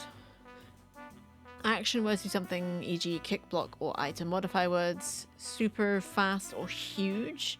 Elemental words add an elemental impact status like fire or water. Interesting.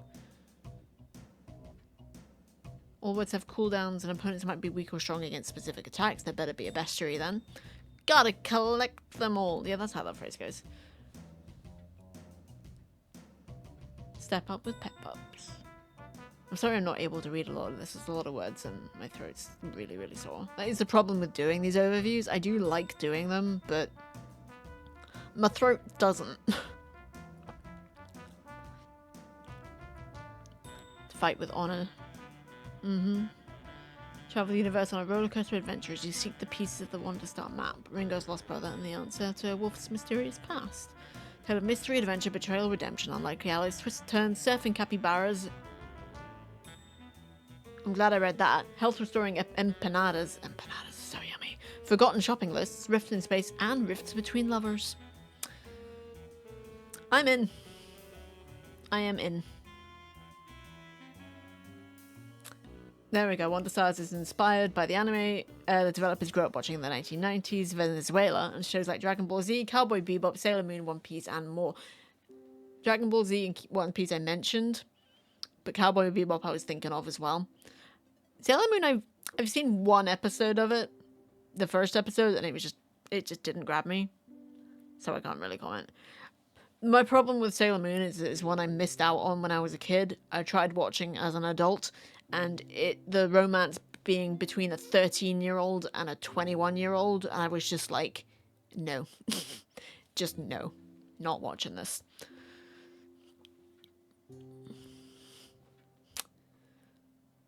It plays out across 10 episodes, each of which takes 60 to 90 minutes to complete.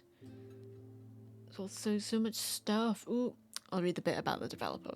Paper Castle Games is a game development studio currently based in Spain and founded in Venezuela in 2013. We're a team of friends making story-driven games, and we like to think outside the box to subvert conventions and create unique and engaging experiences. I love this. I love everything about this. It looks great. Yeah, this is Wonder Stars.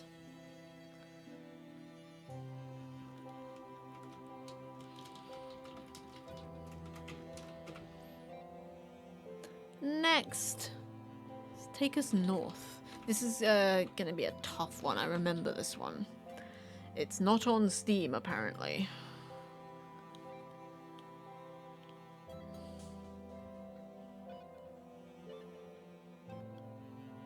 Can I just view them, please? It's not on Steam. That's interesting. Okay, well, let me skip it, I guess. Last Vanguard. Oh, my eyes. What have I done?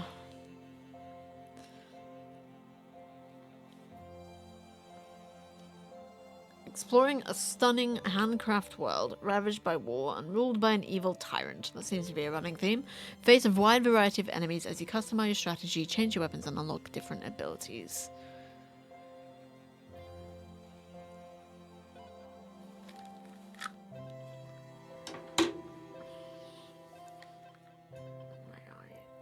Sorry, I keep doing this. It's just the corner of it. I'm just trying to stimulate my... whatever gland it is in there that keeps my eyeball hydrated. So yeah, I do have trouble with that. I'm just gonna... no, hail the dang temporarily just do this. Oh, ow, ow, ow, ow, ow, ow, ow, ow, ow.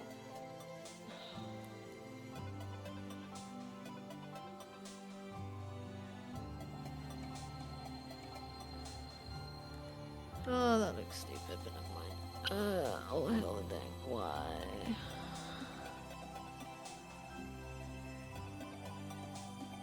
Oh my gosh, my eye. Why is it doing this? It seems to be quite random when it does do it.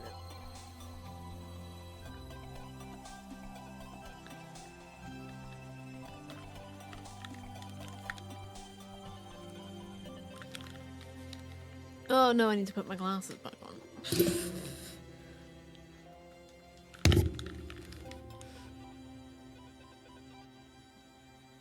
I'm back. Again, really dig the character art style.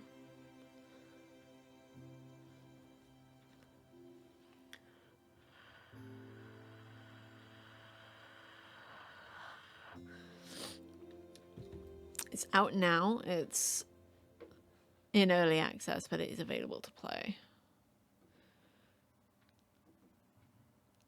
The backgrounds are really good too.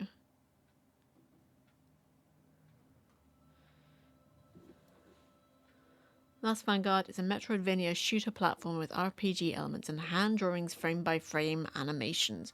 Wow. Freely explore a stunning handcraft world ravaged by war.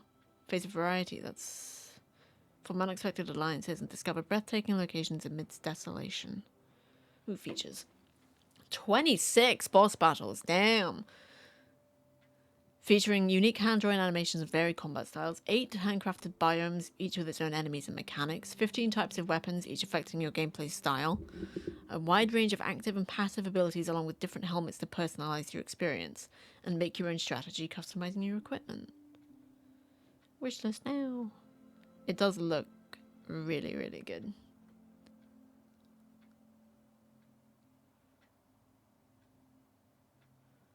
Yeah, this is Last Vanguard.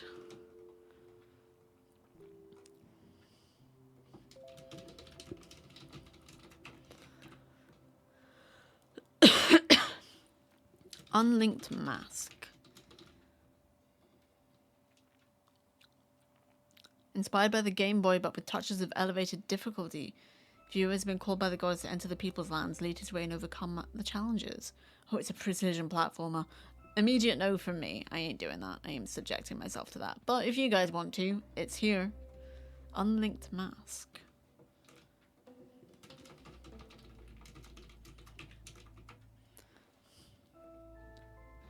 It's out now.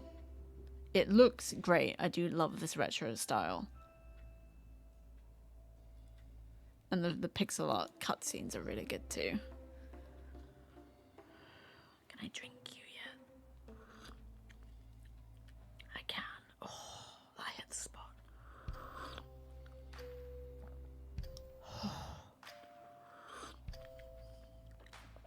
Oh, that's so good for my throat.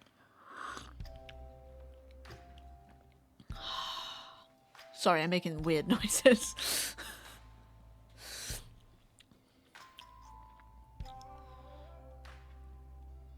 Oh, it's the prequel to Linked Mask. Interesting. Incarnate yourself in the skin of viewer. There was a better way to put that. A curious traveler who's been called by the gods to fulfill an objective. It's not very clear, but you're here. Gradual difficulty, but at no time taking you by the hand to overcome the difficult challenges. Great.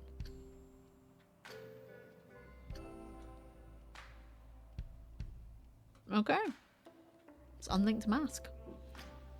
Next is Tony Island Adventure, which looks really, really cute and very retro. Something strange is happening on Salamino Island. As the volcano threatens to erupt, buried secrets begin to surface. Meet quirky characters, help rebuild the island, and take on challenges that will test your wits. Amidst the chaos, one thing is certain. There's always time for pizza. Oh boy, has that just become my life the last few weeks. There is always time for pizza.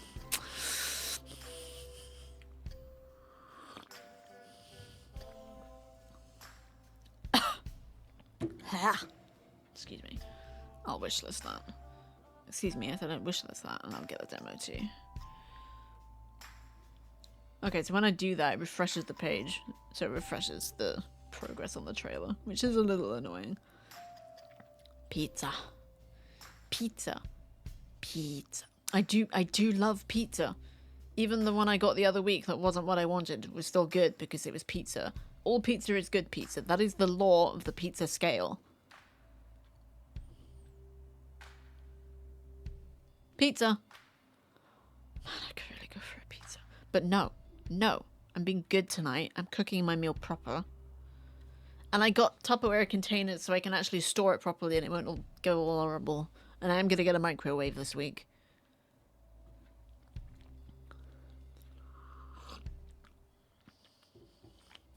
Because my other microwave went rusty around the door and that didn't seem safe, so I got rid of it. And then the last few months, including the 3 months, actually not including the 3 months I was away. The 3 months before I went away, I was living without a microwave. The 3 months I was away, boy did they have a microwave and it was great. And it made me really want to have a microwave.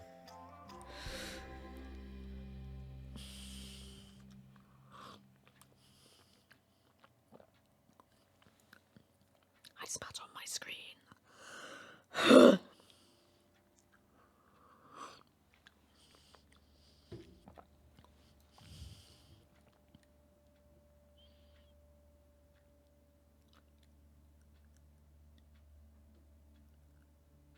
Oh, coming April 3rd.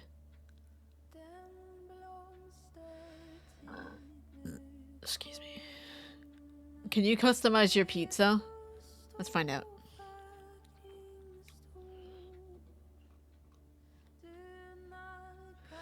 A true 8-bit experience reminiscent of classic handheld games. 5 towns, each with its own charm and secrets. Memorable characters with captivating stories. An engaging narrative with hidden secrets to uncover. Dungeons focused on puzzles and exploration. Fun side quests and items to collect. Minigames like surfing and pizza delivery. And plenty of pizza for Tony to enjoy along the way. Combat isn't the main focus. Tony can battle enemies in a laid-back way to earn some extra cash and take a mental break between the puzzle. This seems great. Grab your surfboard for a relaxing minigame or take on a pizza delivery challenge. Always something new to explore. The island's dungeons are filled with creative puzzles and boss battles that will keep you on your toes. Don't worry, these challenges are fun and engaging without taking up hours of your time. Well, you say that now, but you underestimate my power. Vibrant metropolis. Each area holds its own culture, challenges, and secrets waiting to be discovered. This game looks so good. Yeah, I want to play that. Definitely.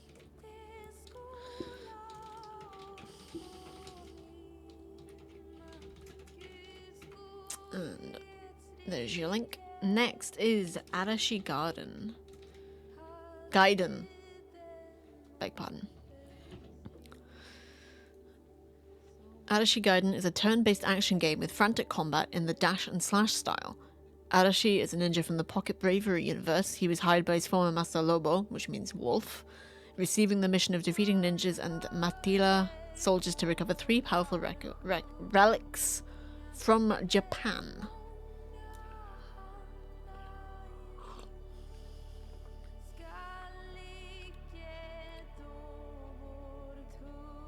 Sure looks cool.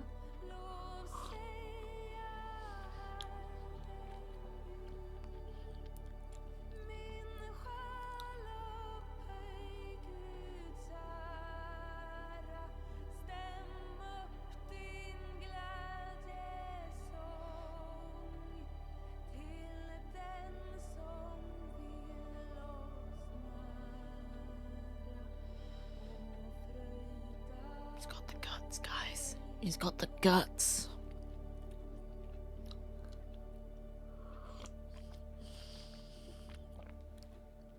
I will confess, I am curious.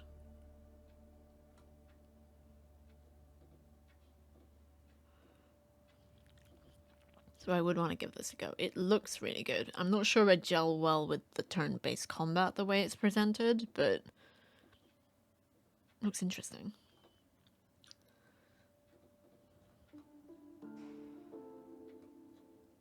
Key features. 5+ hours of fun and turn-based combat with varied challenges containing multiple solutions. I do like multiple solutions.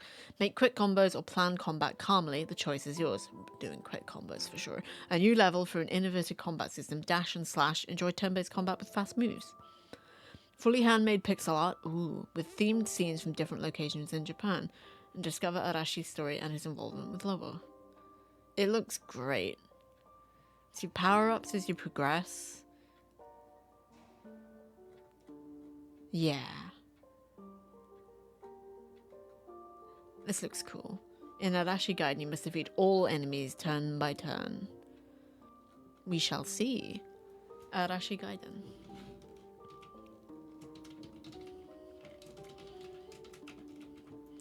Next is Space Hunters. I should have peed when I took a break. Space Hunters. Oh, this also looks cool. It's a beat 'em up. I'm in. Join Space Bounty Hunters in a brutal 2D handmade beat 'em up, where every punch and kick is fueled by action and greed. Battle your way through a gritty, money-driven universe in this intense, fast-paced adventure. It looks great. Again, sort of 90s anime Cowboy Bebop vibes, a little Power Rangers thrown in. I gotta watch Cowboy Bebop again. That anime is so good. It's one of the few I actually own. If not the... No, I own Full Metal Alchemist as well, the original. Which I know isn't great, but I love it. The box that I got came with art books for FMA, so I'm super happy with that. I think my dad got each volume for me like over Christmas birthday over 2 years. When I was like 12. Best 2 years for presents. This looks demented. And bloody. And fiery. I do love a good beat 'em up. He just punched a hole in someone. Heck yeah. No demo. 3 playable characters. Choose from 3 unique space bounty hunters, each with their own playstyle and abilities. Travel across diverse planets on your futuristic motorcycle, taking down epic criminals and collecting bounties. Very Bebop. Engage in intense combat filled with gore, blood, and non-stop action. Enjoy beautifully animated characters and environments that bring the world to life. Face off against powerful criminals in challenging boss battles. And in this universe, money is everything. Earn, steal, and fight for every credit you can get your hands on. Even starting the game comes at a cost. Is that how much time I'm going to lose in it? But remember, in this world, nothing comes for free. Pressing start costs money, and even other players aren't safe from your greed. You can steal their hard-earned cash to fuel your own quest for wealth and power. Because it does have co-op and PvP. It doesn't say single player on it, I just realised, which is interesting.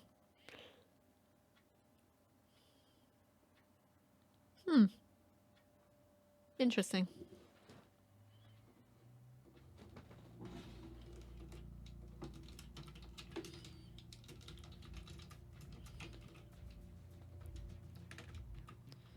Right. The Last Grape is the next one.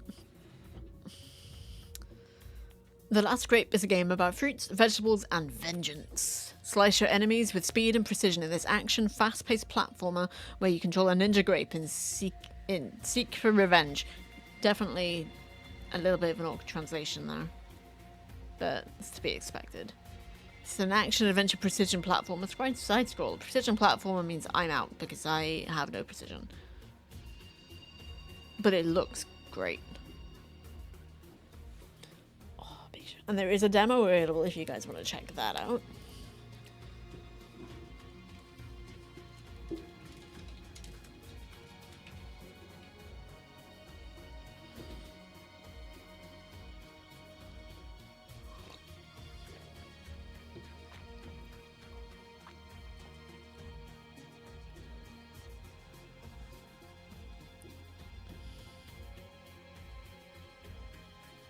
I do like the concept of playing a hardcore grape. It's not something that ever would have occurred to me personally.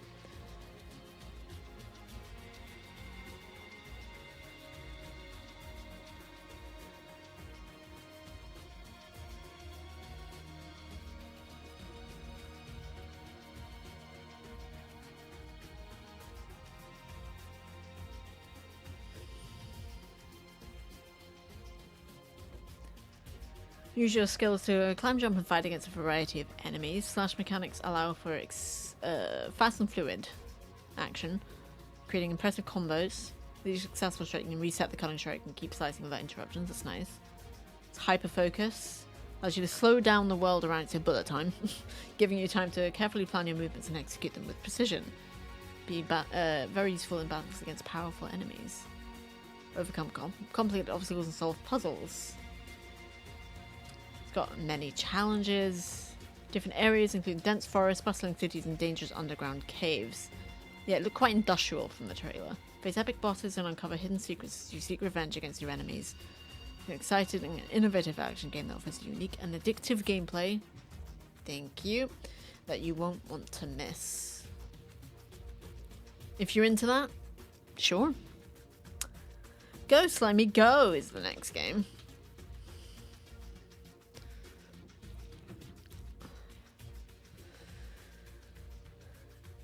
Go Slimy Go is an easy to pick up game for all players. Help Slimy, our tiny slippery protagonist, visit his friends for some well-deserved tea time after some thrilling platforming challenges. Just make sure not to get caught in the middle of the ultimate showdown between good and evil. Alright, I won't, I guess. I do love how many of these have such a good retro feel to them, and the pixel art graphics, it's so satisfying to look at.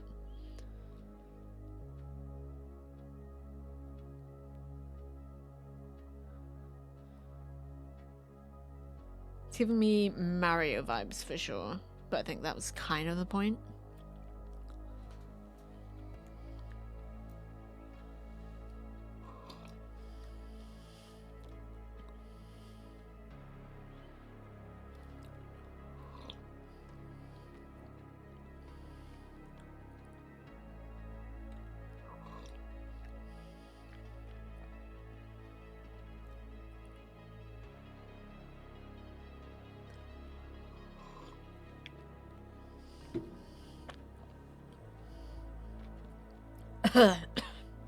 Excuse me.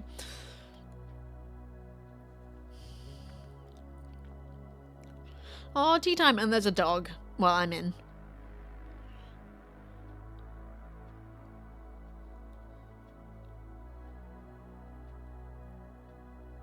Different biomes. We can sleep.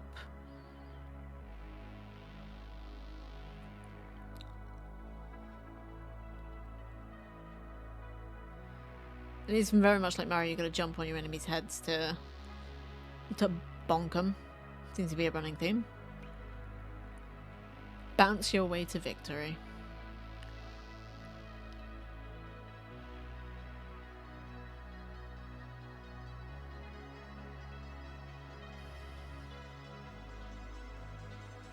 Yeah, very Mario inspired.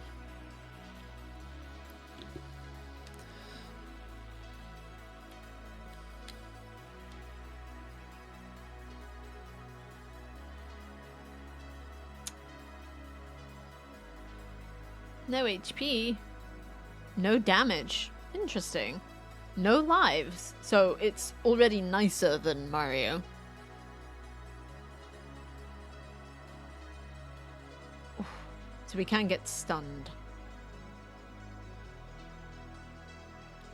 But it's nice that there's no death. Just go. I do like the lack of death.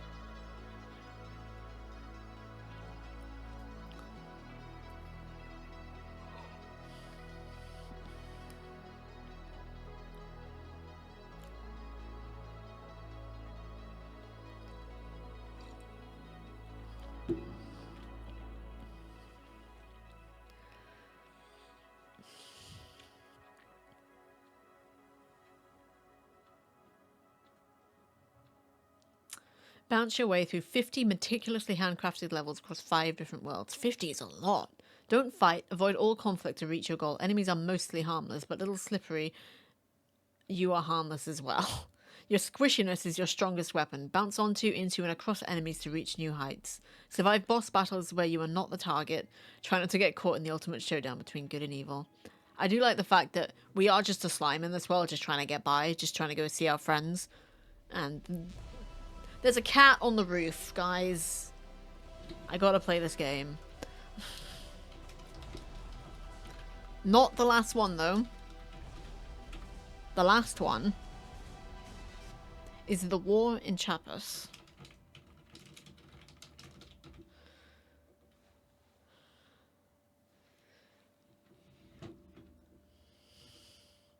Control a group of young people who enter the jungle of Chiapas, Mexico, in the 80s to form a guerrilla whose objective is to create an army to overthrow the government through a new revolution.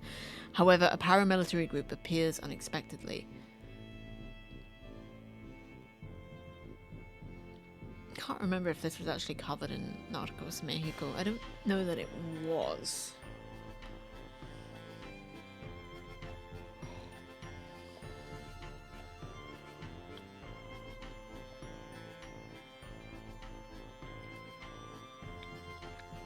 So indie action stealth adventure. 1980s 2D. It does look interesting. Not hearing much about gameplay though, or seeing much about gameplay, at least not yet. Just say stealth. I'm sensing maybe a little bit like the original Metal Gear games, I think, or Solid Snake. It's not something I've actually played myself.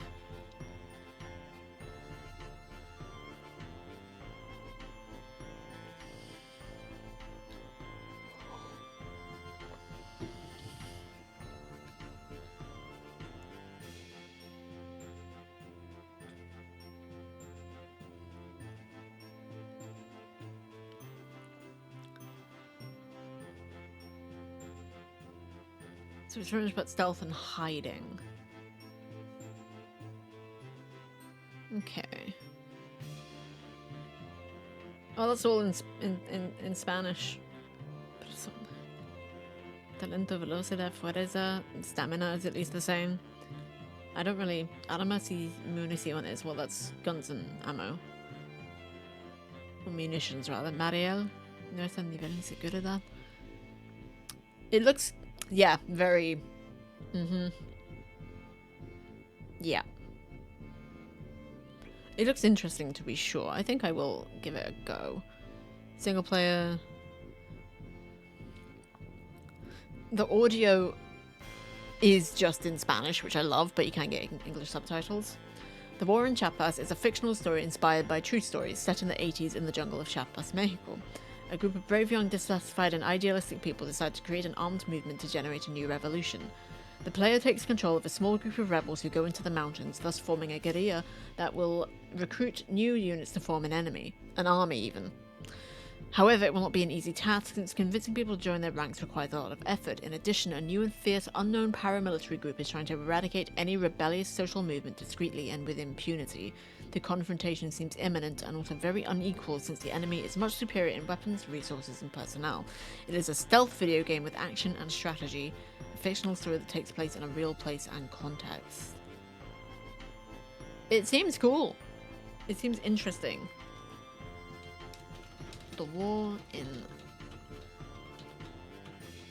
Chatmas.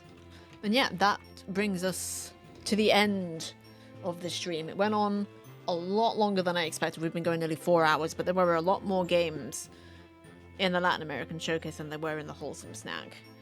But I'm glad we did that.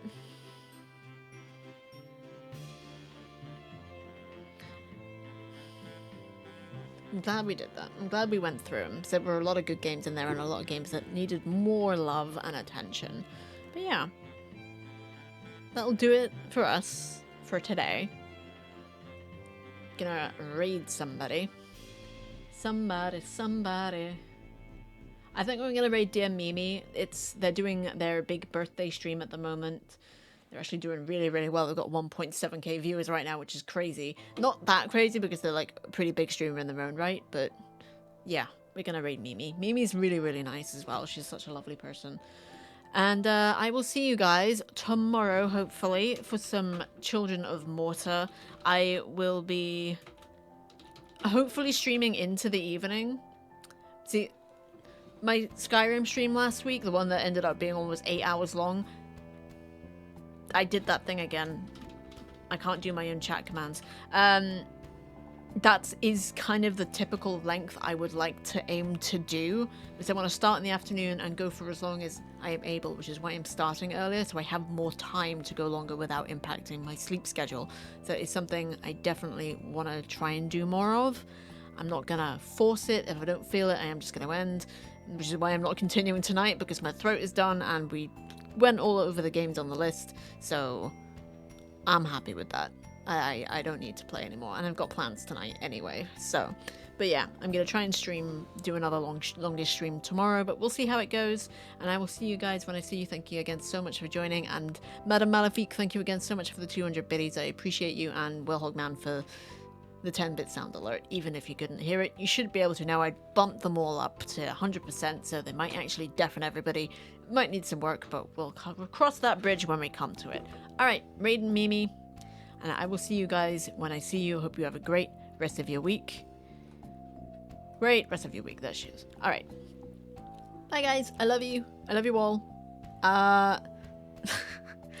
Take care of yourselves. Take care of each other. So long, and thanks for all the foosh.